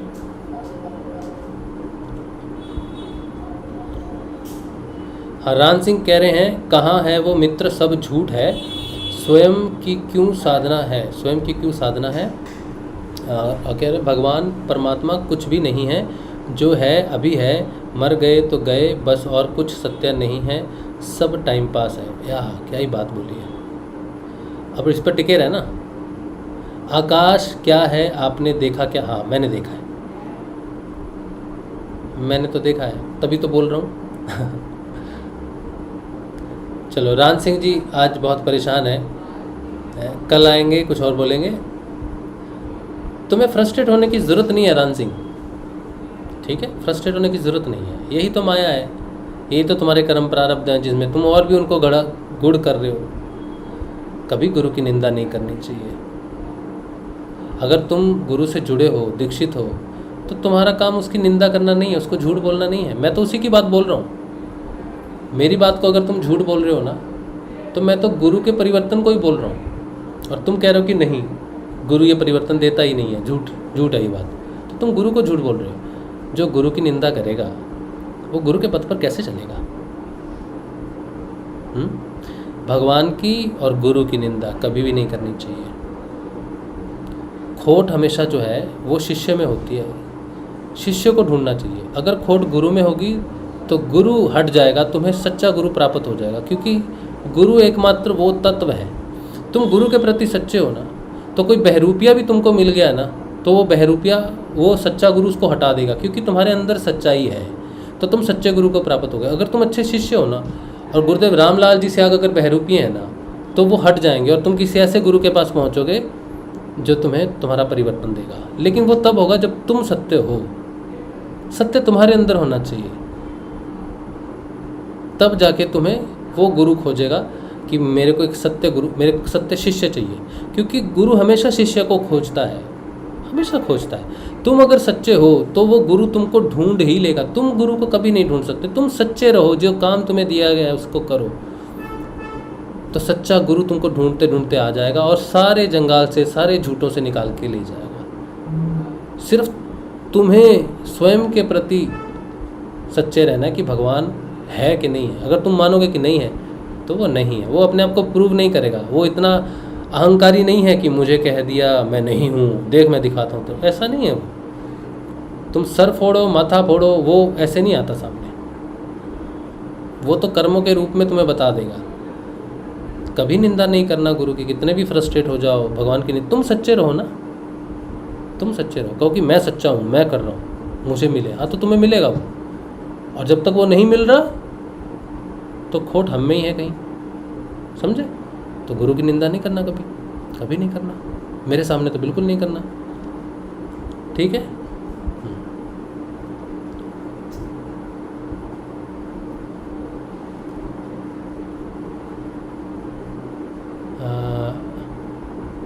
और क्या है? कैलाश शिंदे, पिपली का मार्ग और विहंगम मार्ग, इसमें से शक्तिपात योग कौन सा मार्ग है? ये दोनों मार्गों की मुझे जानकारी नहीं है, पिपली का मार्ग क्या होता है मुझे नहीं मालूम, विहंगम का क्या मार्ग है ये भी मुझे नहीं मालूम, और शक्तिपात योग कौन सा मार्ग है। शक्तिपात योग जो है वो गुरुदेव श्री रामलाल जी स्याग ने जो शक्तिपात से जो हमें जागृति दी है, हम तो उसी मार्ग को जानते हैं। सिद्ध योग एक ऐसा मार्ग है जो शक्तिपात का मार्ग है, इसके अलावा हम किसी दूसरे मार्ग की हमको जानकारी नहीं है, हमने कभी पढ़ा भी नहीं पिपली मार्ग या विहंगम मार्ग के बारे में। सिद्ध योग के बारे में पढ़ा है, और अगर आप शक्तिपात योग को ढूंढ रहे हैं तो सिद्ध योग, गुरु स्याग सिद्ध योग शक्ति योग का मार्ग है। इसमें कुंडलिनी शक्ति जागृत होती है और शक्ति स्वयं जो है वो सारे अंगों को सिद्ध करती है, परिवर्तन करती है, योग करवाती है, और जिससे आपकी धारणा पक्की होती है गुरुदेव के प्रति, और फिर सूक्ष्म अंग भी सिद्ध हो जाते हैं। ठीक है, और अंत में जो निवृत्ति की बात हम कर रहे हैं वो भी सिद्ध हो जाता है। पूरी जब सुरती जब सिद्ध हो जाती है उसे ही निवृत्ति कहते हैं। तो जब योग साधना सिद्ध हो जाती है तब वो प्रकट हो जाता है। तो ये वो मार्ग है सिद्ध योग का जो मार्ग है जिस पर हम चल रहे हैं, हम में जो परिवर्तन है हम इसी मार्ग को जानते हैं। और आकाश क्या है आपने देखा है? हाँ मैंने देखा है। तो आकाश शब्द जो है ना तन्मात्रा है, आकाश सूक्ष्म है रान सिंह, ठीक है, और शब्द जो है उसकी तन्मात्रा है। जब शब्द अपना रहस्य खोलने लग जाता है तो वह आकाश से ही खुलता है। गुरु जो है ना जब प्रसन्न हो जाता है तुमसे तो वो शब्द का रहस्य खोलता है, क्योंकि उसका रहस्य आकाश के पास ही है। तो गुरुदेव जो है ना वही मेरे आकाश हैं। गुरुदेव को 2 सिद्धियां हुई, ठीक है, एक हुई उनको पृथ्वी तत्व की यानी कि मैटर की, और एक हुई आकाश तत्व की यानी कि ईथर की। तो भगवान श्री कृष्ण की सिद्धि हुई। गुरुदेव कहते हैं मुझे जब आकाश तत्व की सिद्धि हुई, सगुण साकार की सिद्धि हुई, जहाँ से सगुण साकार क्यों बोला, क्योंकि वहाँ से आकाश से सब कुछ प्रकट होना शुरू हो जाता है। सबसे ऊपर आकाश है, उसके बाद ये सब कुछ प्रकट होता है। जो कुछ भी नीचे है, जो भी लोक है, जितना भी कुछ है, मन है, अहंकार है, जो कुछ भी है वो सारा नीचे है आकाश से। तो आकाश से सब कुछ प्रकट होता है। तो वो शिव वो कृष्ण को बोलते हैं गुरुदेव, ठीक है। तो आकाश आपने देखा है तो वो कृष्ण तत्व है, आकाश तत्व है, और वो गुरुदेव है। जब आपका योग हो जाएगा तो तत्व वही है, वहीं से तो योग शुरू होता है, उसी से तो योग शुरू होता है। तो योग का साक्षात्कार आप करोगे तो आप ये प्रश्न नहीं करोगे, ठीक है।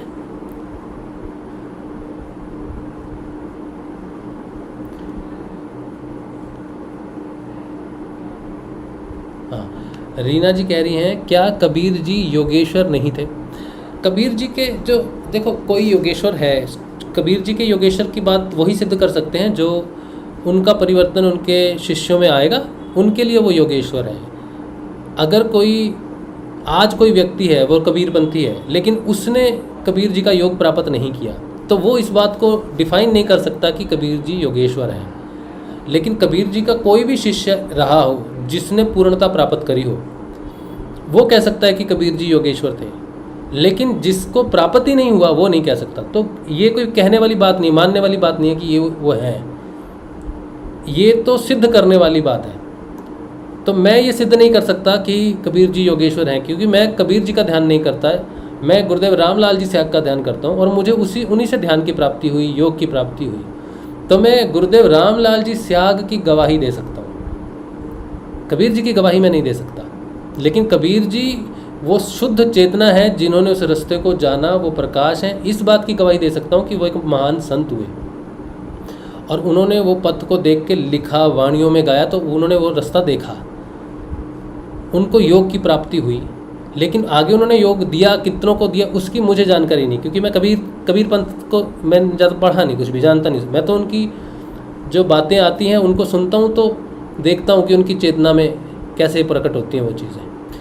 अगर योगेश्वर की बात है तो मेरा योगेश्वर मेरे गुरुदेव रामलाल जी से आगे। तो इस संसार में जिससे योग प्राप्त होगा वो उसी की गवाही दे सकता है, ठीक है। तो मैं सिर्फ इस जीवन में सिर्फ रामलाल जी स्याग की ही गवाही दे सकता हूँ और किसी की गवाही नहीं दे सकता योगेश्वर के रूप में। रेखा पांचाल जी कह रहे हैं क्या कबीर सशरीर मोक्ष को प्राप्त हो गए थे? कहते हैं कबीर ने शरीर मरने के बाद क्या कबीर का शरीर मरने के बाद नहीं मिला था।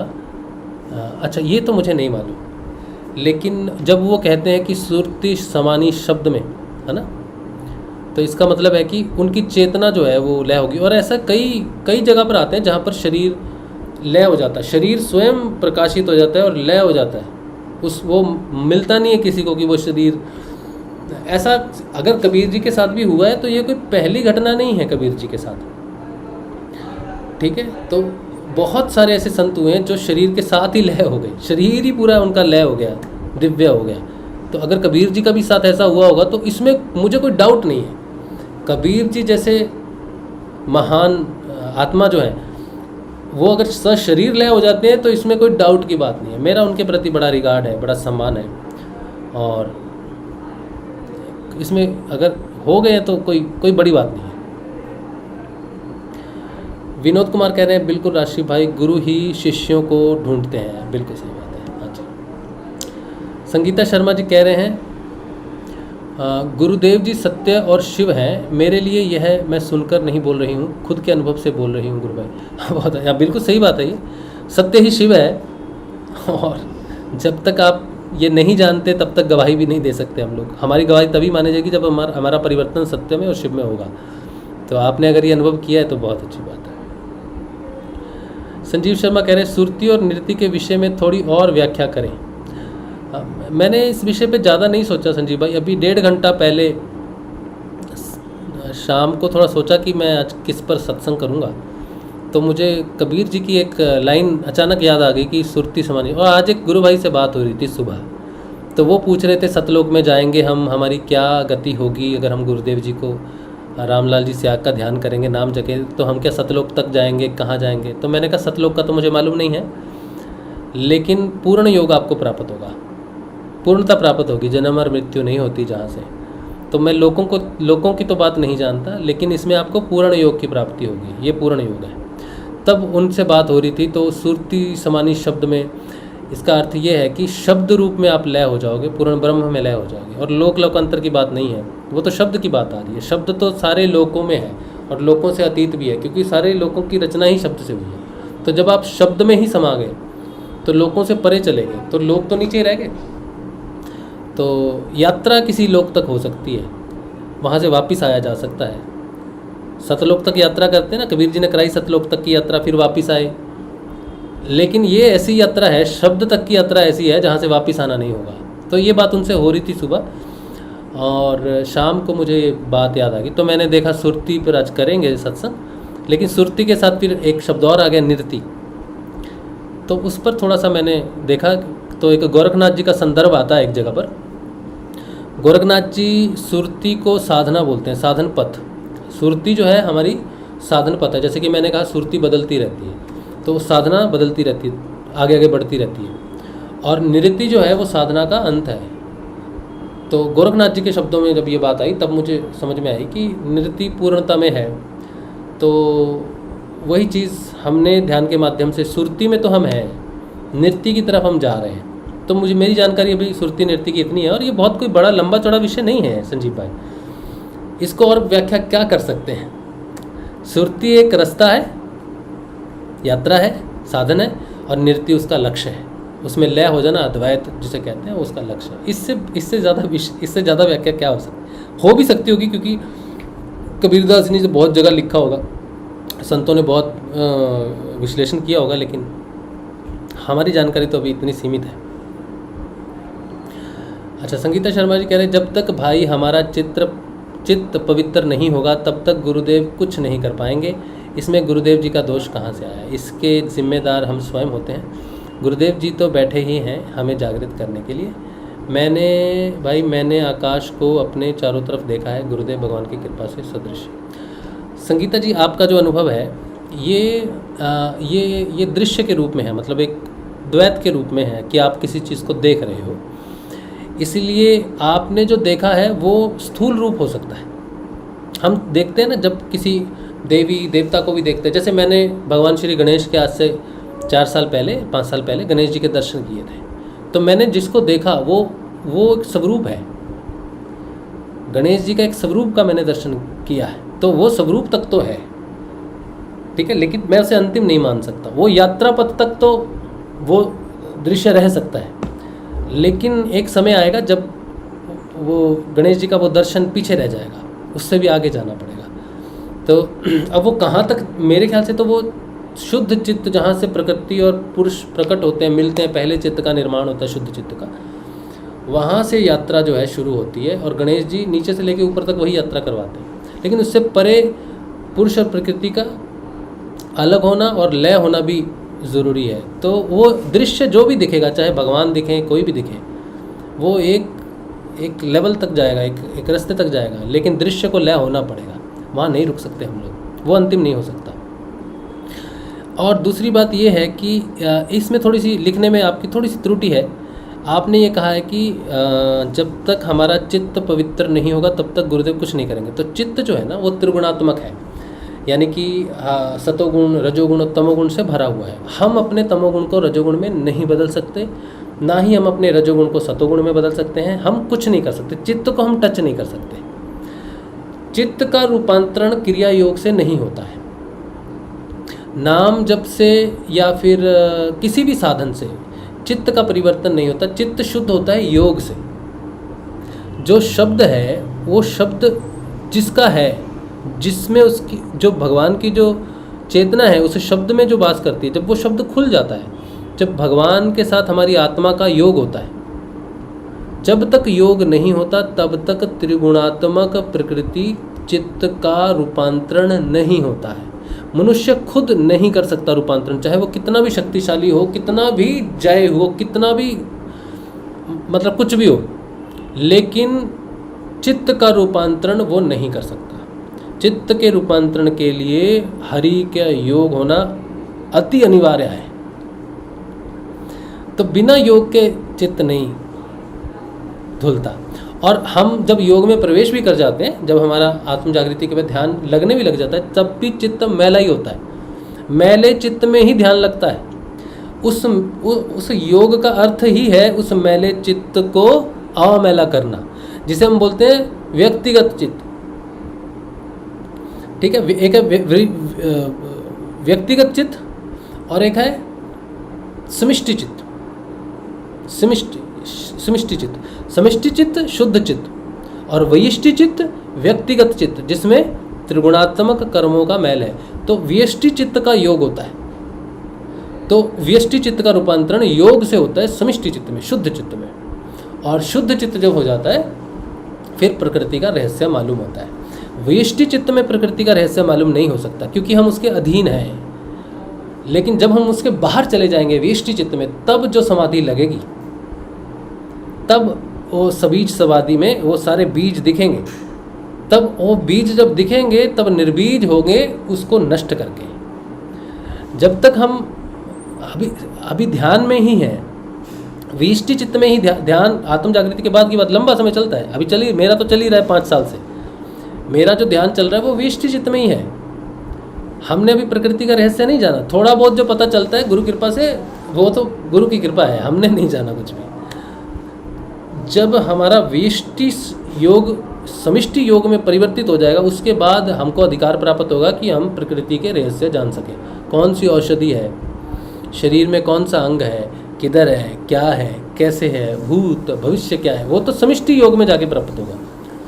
और फिर वो प्राप्त होने के बाद, जानकारी प्राप्त करने के बाद, फिर उसे आग लगाई जाएगी। बिना जानकारी के हम कैसे मुक्त होंगे, किसे आग लगाएंगे? तो पहले हमें अलग होना पड़ेगा प्रकृति रूप से, त्रिगुणात्मक चित्त से, फिर चित्त को नष्ट करना पड़ेगा, फिर जन्म और मरण नहीं होगा। तो ये यात्रा मेरी समझ में ऐसे आती है, ठीक है। और हर व्यक्ति अलग तरह से देखता है। आपकी बात में मेरे हिसाब से थोड़ा त्रुटि है, इसलिए मैंने उसको ठीक किया। लेकिन आप जिस यात्रा में हो, जैसे हो, आप कैसे उसको, अलग अलग लोग हुए, ऋषि हुए, योगी हुए, उन्होंने हर चीज़ को अपने तरीके से व्याप्त किया है, ठीक है। तो आपको अधिकार है, आप जैसा लिखना चाहो आप लिख सकते हो, ठीक है। अच्छा चलिए, तो ये बात है। और बाकी और तो कुछ नहीं है किसी का प्रश्न। तो हम अपने दूसरे पड़ाव पर पहुँचेंगे, जो है अध्ययन है, और श्रीमद् भागवत का अध्ययन करेंगे थोड़ी देर, 10-15 मिनट, ठीक है। चलिए।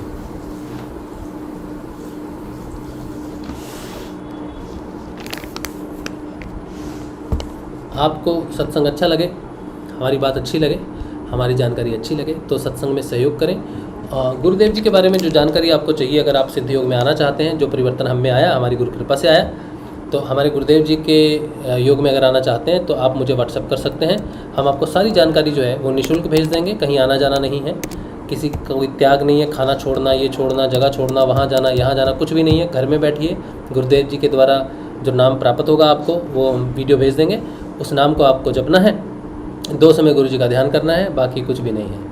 इतनी सरल और साधारण यात्रा है जिसे समझने में हमें 5 वर्ष लगे, लेकिन हम कोशिश कर रहे हैं कि हम लोगों को समझाएं ये बात कि साधन पथ में गुरु पर यकीन कर गुरु के दिए हुए मंत्र को ही जपना चाहिए, उसी से ही जागृति आती है। तो हम आपको जो इन्फॉर्मेशन भेजेंगे उसमें गुरु जी का एक दीक्षा का वीडियो है, वो शायद 40 मिनट का होगा, 30-40 मिनट का, वो आप सुन लें। 3 छोटे-छोटे वीडियो हैं 1.5-2 मिनट के, उसमें गुरु जी मंत्र बताते हैं, मंत्र को कैसे जपना है, क्या सावधानी है, दूसरा मंत्र नहीं जपना है, यही सावधानी है, वो भी हम आपको भेज देंगे। उसके बाद 2 वीडियो हमारे हैं, जिसमें एक वीडियो में हम विस्तार में मंत्र के बारे में बात कर रहे हैं और उसके साथ एक PDF है 8 पेजेस का, वो हम आपको भेजते हैं हिंदी में। उसके बाद एक कुंडलिनी योग पर एक हमने विस्तार वीडियो बनाया है, उस पर भी वो भी वीडियो हम आपको भेज देते हैं। और एक वीडियो है सिद्ध योग की जानकारी के लिए कि सिद्ध योग क्या है, कहाँ से आया, कैसे है, क्या लीनियज है, क्या होता है, कैसे, वो है।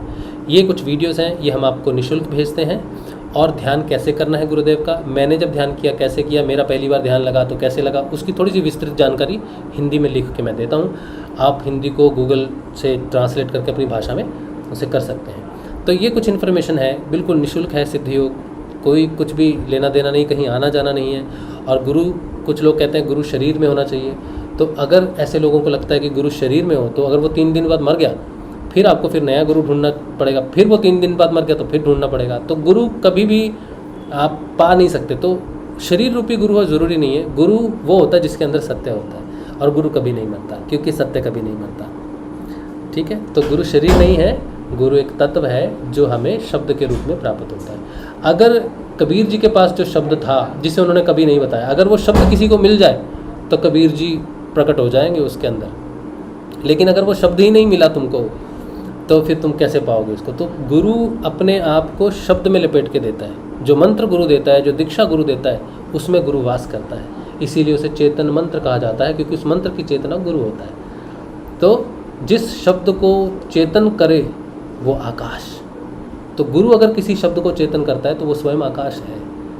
तो गुरु के दिए हुए मंत्र को श्रद्धा से जपना चाहिए, वो सबसे उच्च कोटि का मंत्र है, उसके आगे दूसरा कोई मंत्र नहीं है। चाहे आप गायत्री मंत्र जप रहे हो, चाहे महामृत्युंजय जप रहे हो, चाहे कुछ भी जप रहे हो, लेकिन जिसमें गुरु की चेतना वास करती है उसमें सारी चेतनाएं वास करती हैं। चाहे वो गायत्री की चेतना हो माँ की, चाहे महामृत्युंजय हो, चाहे शिव की हो, चाहे विष्णु की हो, कृष्ण की, सारी चेतनाएं गुरु में वास करती हैं। गुरुर् ब्रह्मा गुरुर्विष्णु गुरुर्देवो महेश्वरा, गुरु साक्षात परम ब्रह्म तस्मै श्री गुरुवे नमः। तो गुरु के दिए मंत्र को श्रद्धा से जपना चाहिए और सिर्फ गुरु मंत्र जपना चाहिए। ठीक है, तो ये मेरा व्हाट्सएप नंबर है, आप मुझे मैसेज भेजेंगे। गुरु गुरु मत बोलना मुझे, मैं एक शिष्य हूँ, बहुत साधारण सा अपने गुरु का प्रचार कर रहा हूँ अपनी चेतना के माध्यम से, अपने परिवर्तन के माध्यम से। तो आप कहेंगे राजश्री भैया जी हमको आप जानकारी दे दीजिए, हमको सिद्ध योग में आना है, हमको साधन पथ पर आगे बढ़ना है, तो हम आपको जानकारी भेज देंगे। ठीक, अच्छा, इसके अलावा आपको मेरी बात अच्छी लगती है तो आप मुझे सत्संग करने में सहयोग कर सकते हैं। यही मेरा व्हाट्सएप नंबर है, जी पे, फ़ोन पे, ये सब यही है, इस पर सहयोग करेंगे तो हमको सत्संग करने में सरलता होती है, घर का खर्चा उठाने में, क्योंकि जो भी ये सत्संग चलता है ये सहयोग से चलता है। ठीक है, तो सहयोग कर सकते हैं अपनी क्षमता अनुसार, और मंथली सहयोग में अगर भाग लेंगे तो बहुत अच्छी बात है।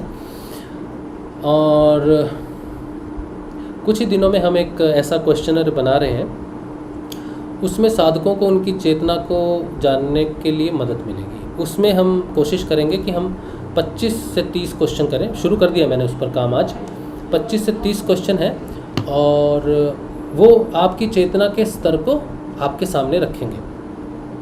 ठीक है, आपको एक आइडिया होगा कि आप साधन पथ पर चल रहे हो तो चेतना का कितना प्रभाव आप में आया है, कितने बदले हो आप, कितनी दृष्टि आपकी बदली है, कितना व्यवहार आपका बदला। तो पूरी सत्यनिष्ठ होकर उस पर जवाब लिखना, सोच के किताबों से देख के मत लिखना। तो वो आएगा, उसे आने में 1 हफ्ता 10 दिन लगेंगे, मुझे तैयार करना पड़ेगा। और हर एक प्रश्न के 4 उत्तर हैं और चारों उत्तरों पर मैं सोच रहा हूँ कि वीडियो भी बनाऊँ, ताकि कोई प्रश्न का उत्तर देगा जवाब देगा, जब उसको उसका रिप्लाई मिलेगा तो उसको पता चलना चाहिए कि हमने किस आधार पर किस प्रश्न को सही चुना है।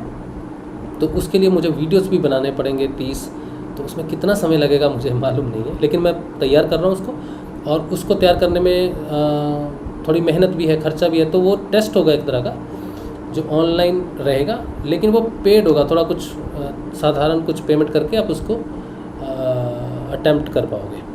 ठीक है, तो बहुत ही जनरल होगा, कोई बहुत कुछ बड़ी रकम नहीं होगी, छोटी मोटी होगी बिल्कुल। तो वो आएगा, उससे आपको मदद मिलेगी कि आप क्या करना है। तो उस तरह के कुछ और टेस्ट हम बनाएंगे। पहले एक टेस्ट बनाते हैं, देखते हैं 25-30 प्रश्न डाल के उसमें कि कितने लोगों को वो सही लगता है, मदद होती है उनको स्वयं को कैलकुलेट करने में क्या है।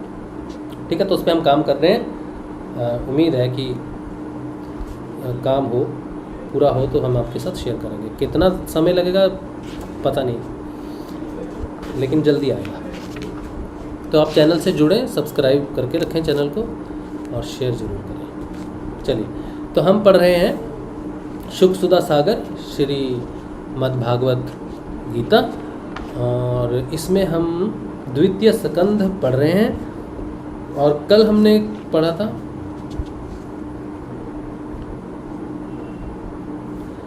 संजीव शर्मा कह रहे थोड़ा इस विषय में भी बताएं, सतगुरु के लक्षण कहूँ अचल विहंगम चाल। अच्छा, हम सोचेंगे, कल आप पूछना ये प्रश्न। हमको थोड़ा सा शब्दों को देखना पड़ेगा, क्योंकि हमें वैसे तो कुछ भी ज्ञान नहीं है। हाँ, शब्द को जब हम पढ़ते हैं, शब्द पर ध्यान केंद्रित करते हैं, तब शब्द रहस्य खोलते हैं अपना। तो हमको थोड़ा सा शब्दों को ध्यान से देखना पड़ेगा। तो कल आप पूछेंगे, कल हमको जितना समझ में आएगा हम बताएंगे आपको। ठीक है, चलिए। तो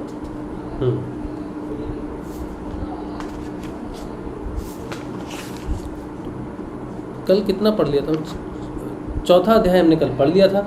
अब हम 5वां अध्याय पढ़ेंगे। 5वां अध्याय द्वितीय स्कंद श्री शुक सुधा सागर श्रीमद्भागवत पुराण। तो ये बहुत पवित्र है, इसमें बहुत आनंद आता है जानने में।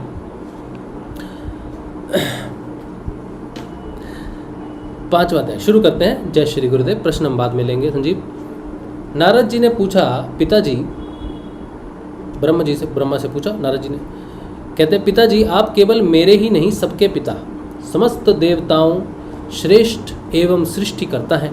आपको मेरा प्रणाम है। आप मुझे वह ज्ञान दीजिए जिससे आत्म तत्व का साक्षात्कार हो जाता है। पिताजी, इस संसार का क्या लक्षण है?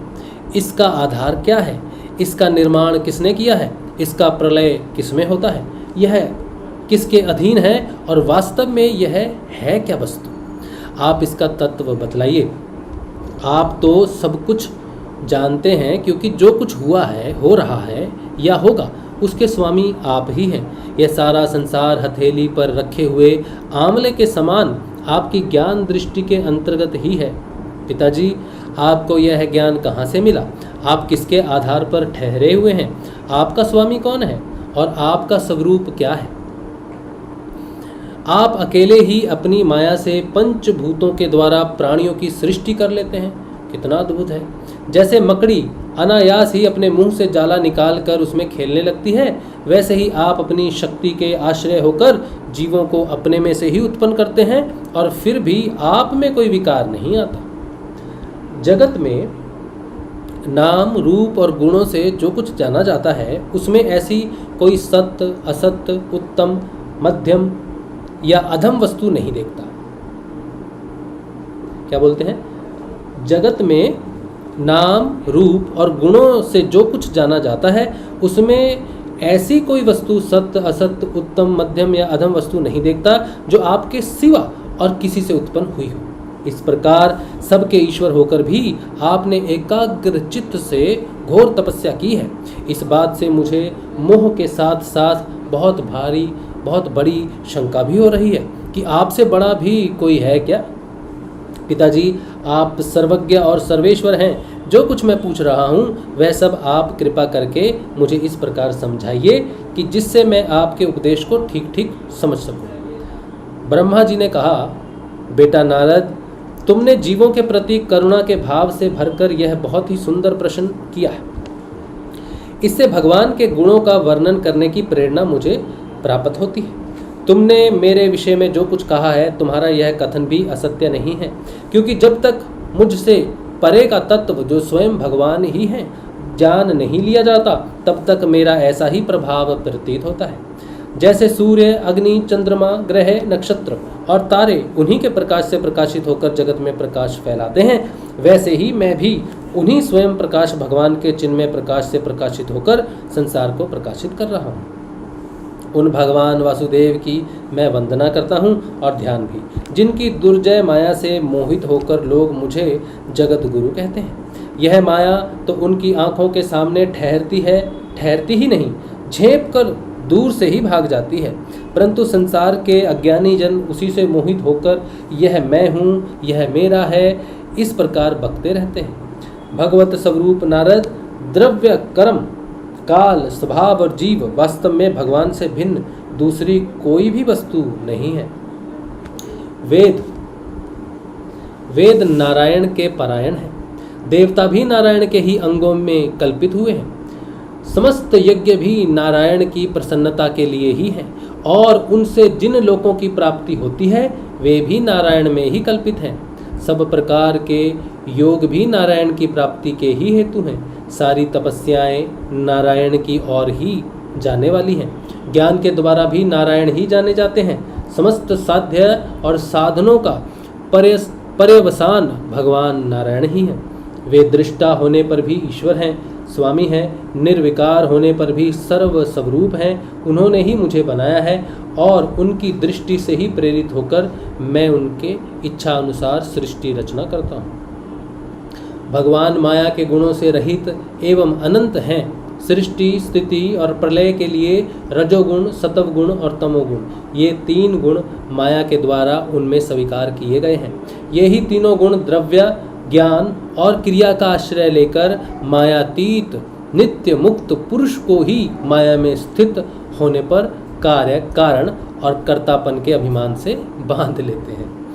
नारद इंद्रियातीत, ये वही बात है भगवान श्री हरि गीता में कहते हैं कि मनुष्य तो पर है, लेकिन कर्ता भर्ता अनुमंता होने के कारण वो अलग अलग रूपों में व्यक्त हो रहा है, लेकिन मूल रूप से वो त्रिगुणातीत है, पर है। वही बात यहाँ कह रहे हैं, कहते हैं यही तीनों गुण द्रव्य, ज्ञान और क्रिया का आश्रय लेकर मायातीत नित्य मुक्त पुरुष को ही माया में स्थित होने पर कार्य, कारण और कर्तापन के अभिमान से बांध लेता है।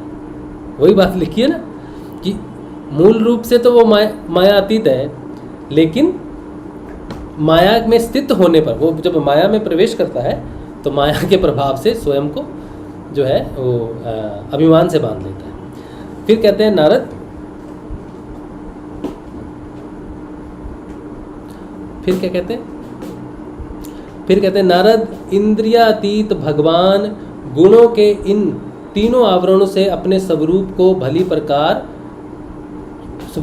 भांति ढक लेते हैं, इसलिए लोग उनको नहीं जान पाते। सारे संसार के और मेरे भी एकमात्र स्वामी वे ही हैं। मायापति भगवान ने एक से बहुत होने की इच्छा होने पर अपनी माया से अपने स्वरूप में स्वयं प्राप्त काल, कर्म और स्वभाव को स्वीकार कर लिया। भगवान की शक्ति से ही काल ने तीनों गुणों में क्षोभ उत्पन्न कर दिया।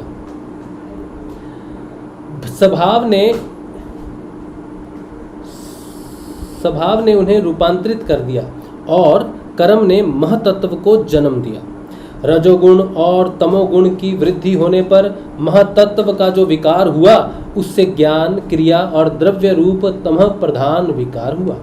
वह अहंकार कहलाया और विकार को प्राप्त होकर तीन प्रकार का हो गया। उसके भेद हैं वैकारिक, तेजस और तामस। नारद जी वे क्रमशः ज्ञान शक्ति, क्रिया शक्ति और द्रव्य शक्ति प्रधान है। क्या बोल रहे हैं, इसको एक बार फिर से आप सुन लो, क्योंकि ये चित्त का वर्णन आ रहा है। क्या है चित्त का वर्णन? कहते हैं मायापति भगवान ने एक से बहुत होने की इच्छा होने पर अपनी माया से अपने स्वरूप में स्वयं प्राप्त काल, कर्म और स्वभाव को स्वीकार कर लिया। भगवान की शक्ति से ही काल ने तीन गुणों में क्षोभ उत्पन्न कर दिया। स्वभाव ने तो गुण पहले शुद्ध मात्रा में है, लेकिन काल के कारण उनमें क्षोभ हो गया, मिलावट होगी। जिसे हमने समष्टि चित्त कहा वो शुद्ध रूप से है, लेकिन वेष्टि चित्त वो है जिसमें क्षोभ उत्पन्न हो गया। जब गुणों में क्षोभ उत्पन्न हो जाता है तब वो वेष्टि चित्त में आ जाते हैं। फिर कहते हैं स्वभाव ने उन्हें रूपांतरित कर दिया। ये जो स्वभाव है किसके किसके किसके कारण होता है? हमारे कर्मों के कारण ही स्वभाव आता है। कौन कितना क्रोधी है, कौन कितना दयालु है, ये स्वभाव पर निर्भर करता है। तो स्वभाव ने उन्हें रूपांतरित कर दिया और कर्म ने महतत्व को जन्म दिया। रजोगुण और तमोगुण की वृद्धि होने पर महतत्व का जो विकार हुआ उससे ज्ञान, क्रिया और द्रव्य रूप तमो प्रधान विकार हुआ। तो ज्ञान में भी तमोगुण आ गया, क्रिया में भी तमोगुण आ गया और द्रव्य रूप में भी तमोगुण हो गया जब रजोगुण और तमोगुण की वृद्धि हुई उस महतत्व के कारण। महतत्व हम चित्त को मान के चल रहे हैं अभी तक। वह अहंकार कहलाया और विकार को प्राप्त होकर 3 प्रकार का हो गया। उसके भेद हैं वैकारिक, तेजस और तामस। नारद जी वे क्रमशः ज्ञान शक्ति, क्रिया शक्ति और द्रव्य शक्ति प्रधान है। तो ज्ञान शक्ति जो है वो सतोगुण से संबंधित है, क्रिया शक्ति रजोगुण से संबंधित है और द्रव्य रूप जो है वो तमोगुण से संबंधित है, लग रहा है यहाँ पे पूरा। तो जब पंच महाभूतों के कारण रूप तामस अहंकार में विकार हुआ तब उससे आकाश की उत्पत्ति हुई। हाँ। आकाश की तन्मात्रा और गुण शब्द हैं।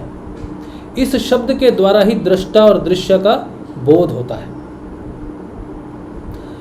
देखो जो भी रचना हुई ना वो द्वैतवाद के कारण हुई कि मैं 1 से 2 हो जाऊं। जब अपने आप को अलग मान लिया कि मैं अलग हूं और ईश्वर अलग है, वहां से रचना शुरू हुई।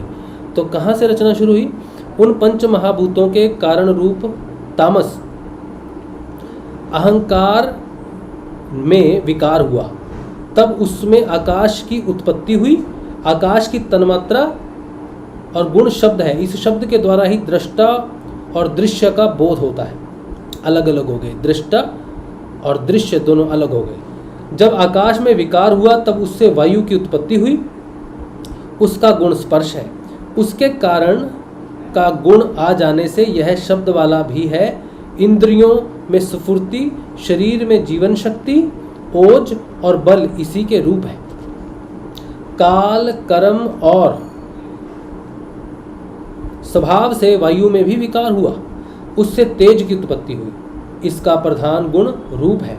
साथ ही इसके कारण आकाश और वायु के गुण शब्द एवं स्पर्श भी इसमें है। तेज के विकार में जल की उत्पत्ति हुई, इसका गुण है रस। कारण तत्वों के गुण शब्द, स्पर्श, रूप भी इसमें है। जल के विकार से पृथ्वी की उत्पत्ति हुई, इसका गुण है गंध। कारण के गुण कार्य में आते हैं।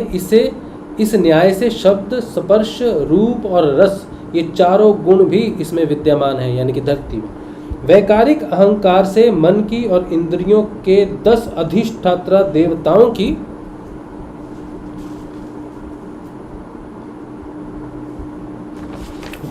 उत्पत्ति हुई। कहां से उत्पत्ति हुई? वैकारिक अहंकार से।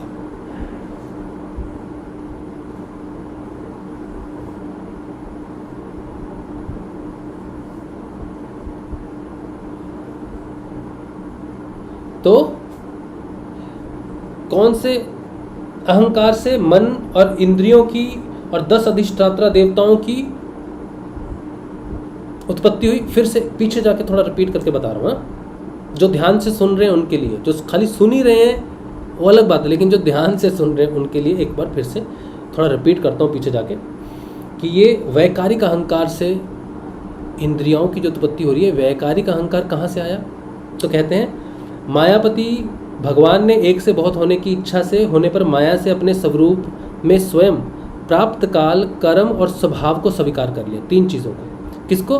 प्राप्त काल मतलब समय, कर्म में लय हो गया अनेक हो जाने से, और स्वभाव को कि कर्मों से फिर स्वभाव में भी परिवर्तन होगा। भगवान की शक्ति से ही काल ने तीनों गुणों में क्षोभ उत्पन्न कर दिया। किसने क्षोभ उत्पन्न किया? भगवान की शक्ति से काल ने ही तीनों गुणों में शोभ उत्पन्न कर दिया। क्या फिर स्वभाव ने उन्हें रूपांतरित कर दिया, और स्वभाव ने क्या किया, उन गुणों को रूपांतरित कर दिया। उत्पत्ति गुणों की कहाँ से हुई, काल के कारण हुई। तो त्रिगुणात्मक प्रकृति किसके अधीन है, काल के अधीन है। लेकिन त्रिगुणात्मक प्रकृति का जो सत्व रजस और तमस, उसमें जो बदलते रहते हैं, कोई व्यक्ति कुछ भोगता है, कोई कुछ भोगता है, कोई कुछ भोगता है, उस स्वभाव और कर्म के कारण भोगता है। तो स्वभाव ने उसे रूपांतरित कर दिया और कर्म ने महतत्व को जन्म दिया। और भगवान ने जो तीनों में से कर्म का चुनाव किया, उस कर्म के कारण महातत्व का जन्म हुआ।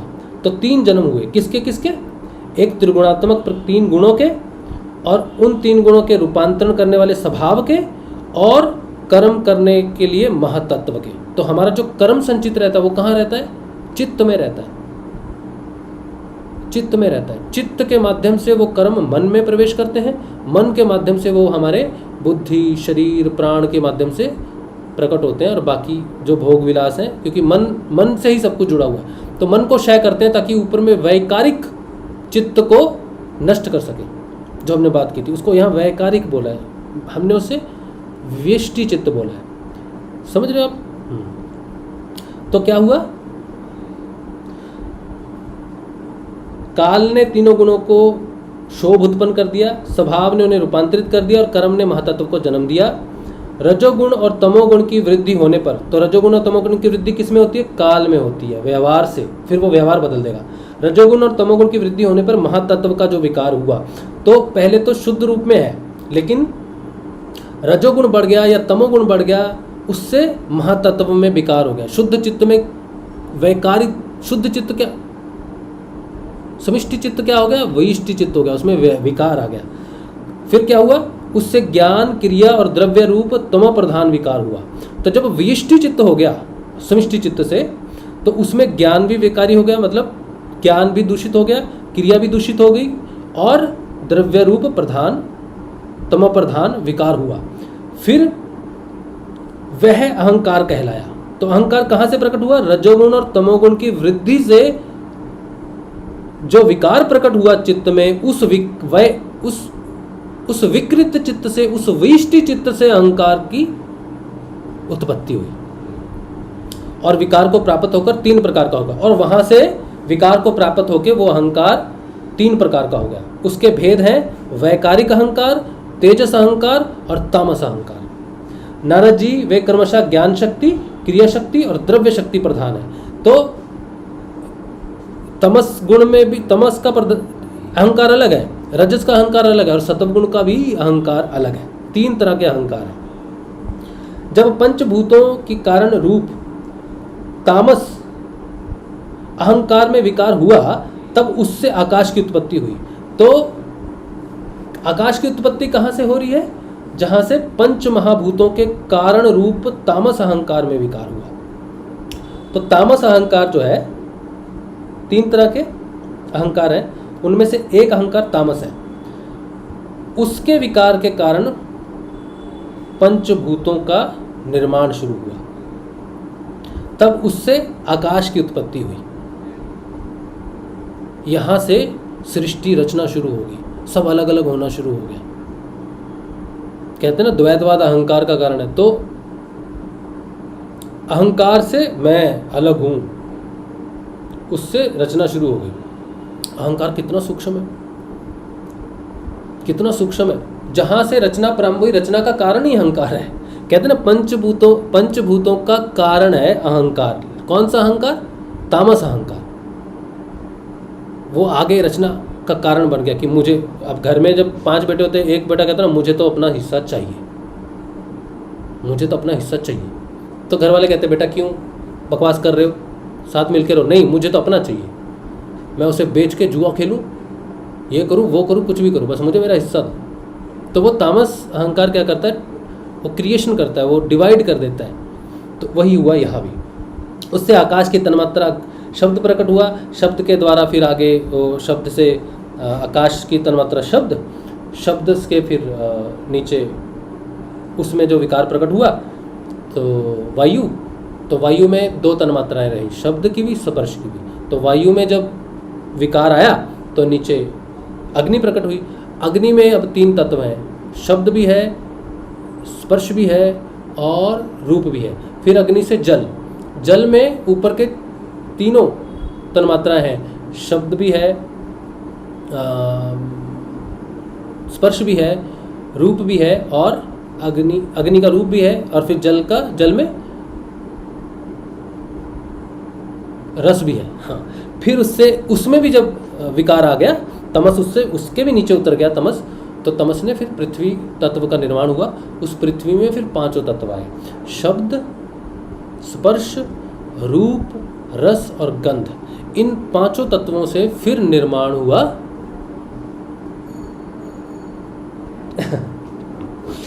हाँ नहीं, अभी हमारा नहीं, हाँ, फिर निर्माण हुआ मन का है।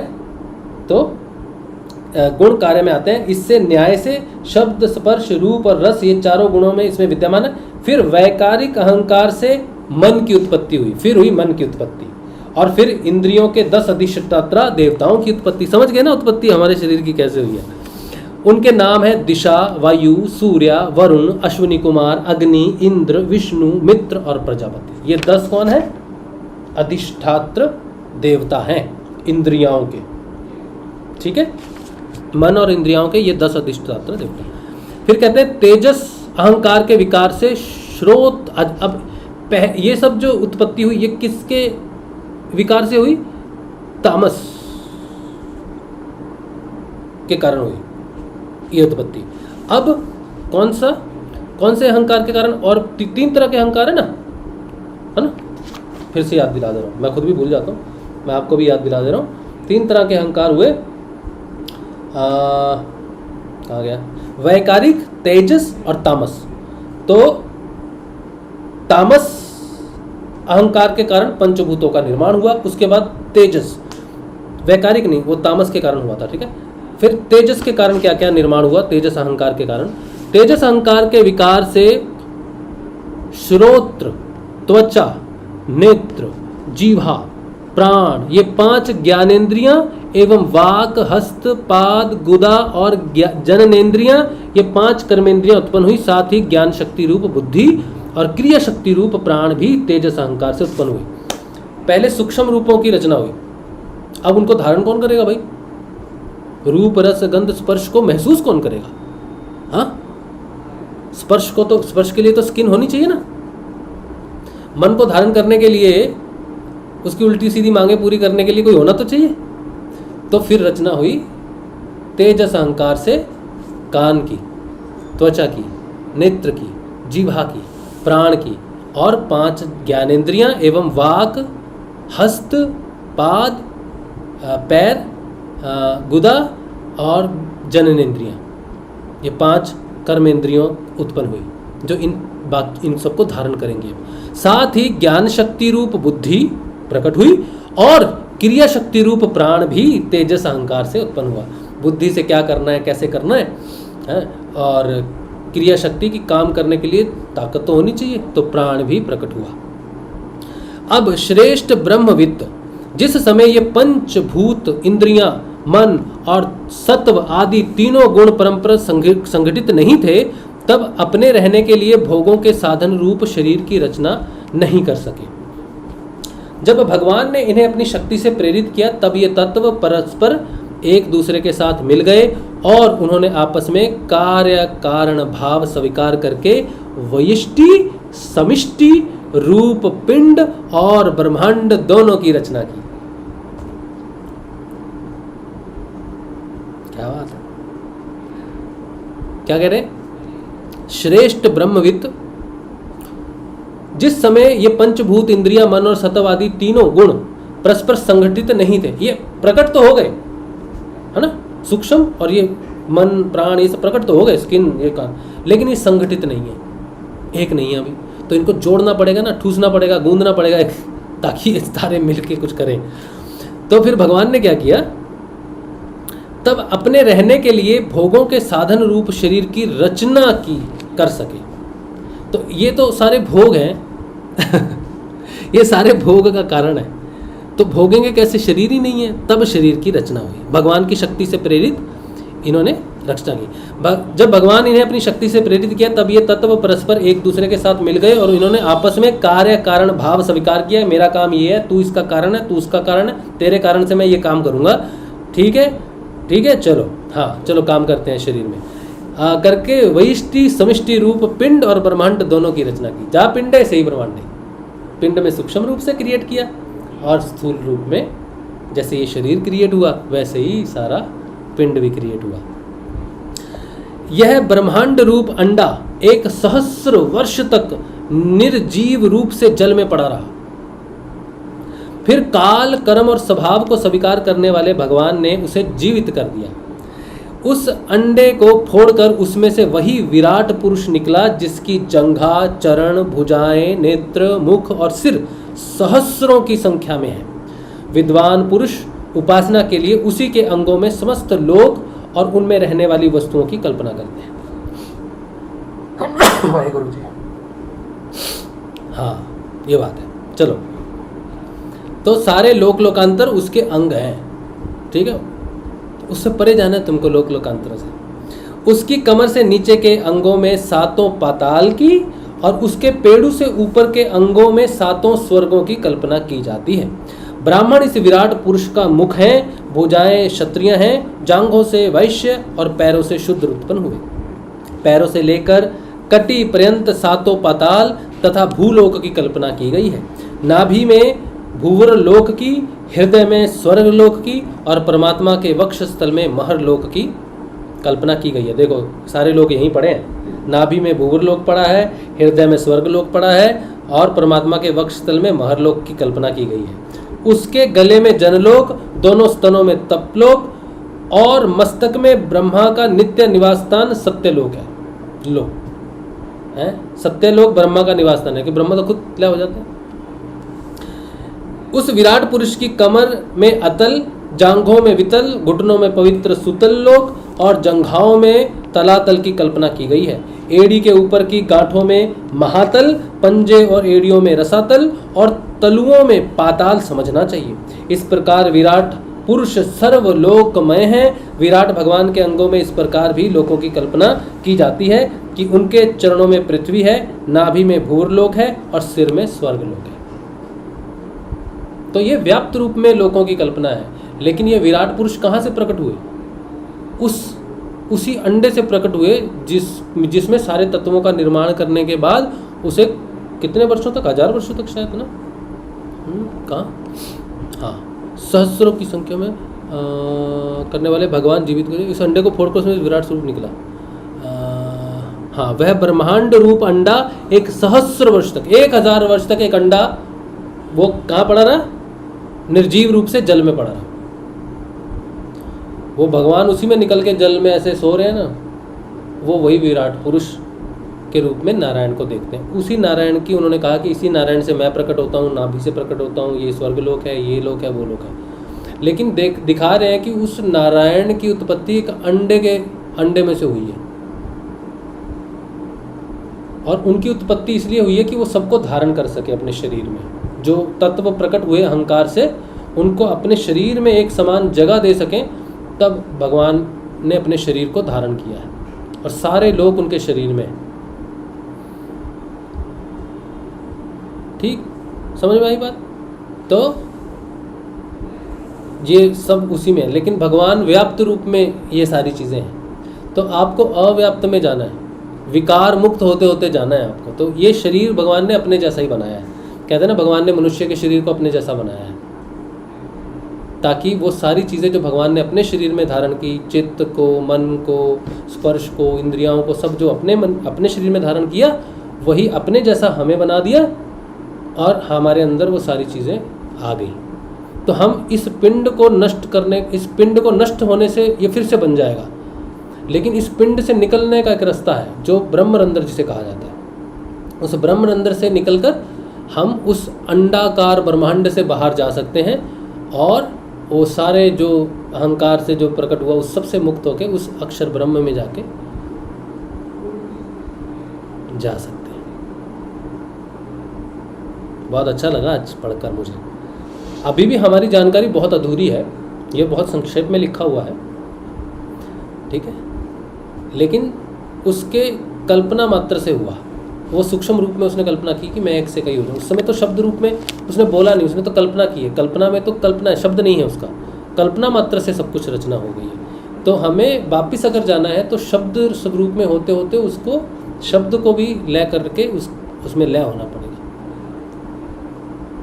यात्रा है भाई, लंबी चौड़ी यात्रा है, और शुरू तभी होगी जब हम आत्म रूप से चेतनों के योग में जाएंगे, क्योंकि वो चित्त को हम समष्टि चित्त में नहीं परिवर्तित करेंगे तो अहंकार को नहीं नष्ट कर पाएंगे। चलिए, तो ये है 5वां अध्याय द्वितीय स्कंद का। कल हम पढ़ेंगे 6ठा अध्याय विराट स्वरूप की विभूतियों का वर्णन। अब विराट स्वरूप में क्या विभूतियां हैं भगवान की, उसका वर्णन कल पढ़ेंगे। ठीक है, आज चलिए। कोई प्रश्न किसी का?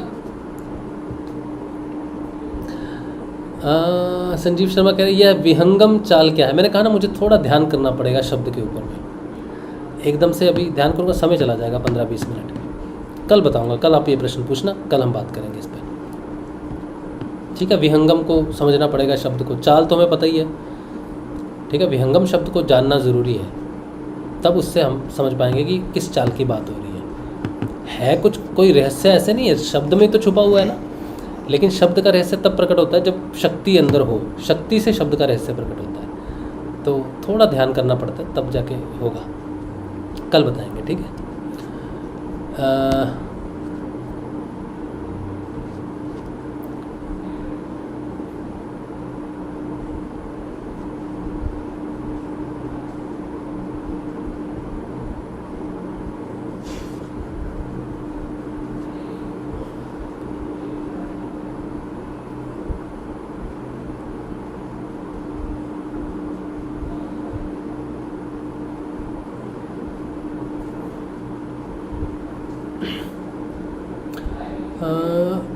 सुरती नाद शब्द सुनना, निरति दिव्य शब्द रूप देखा, दोनों में मिल जाना समाधि है।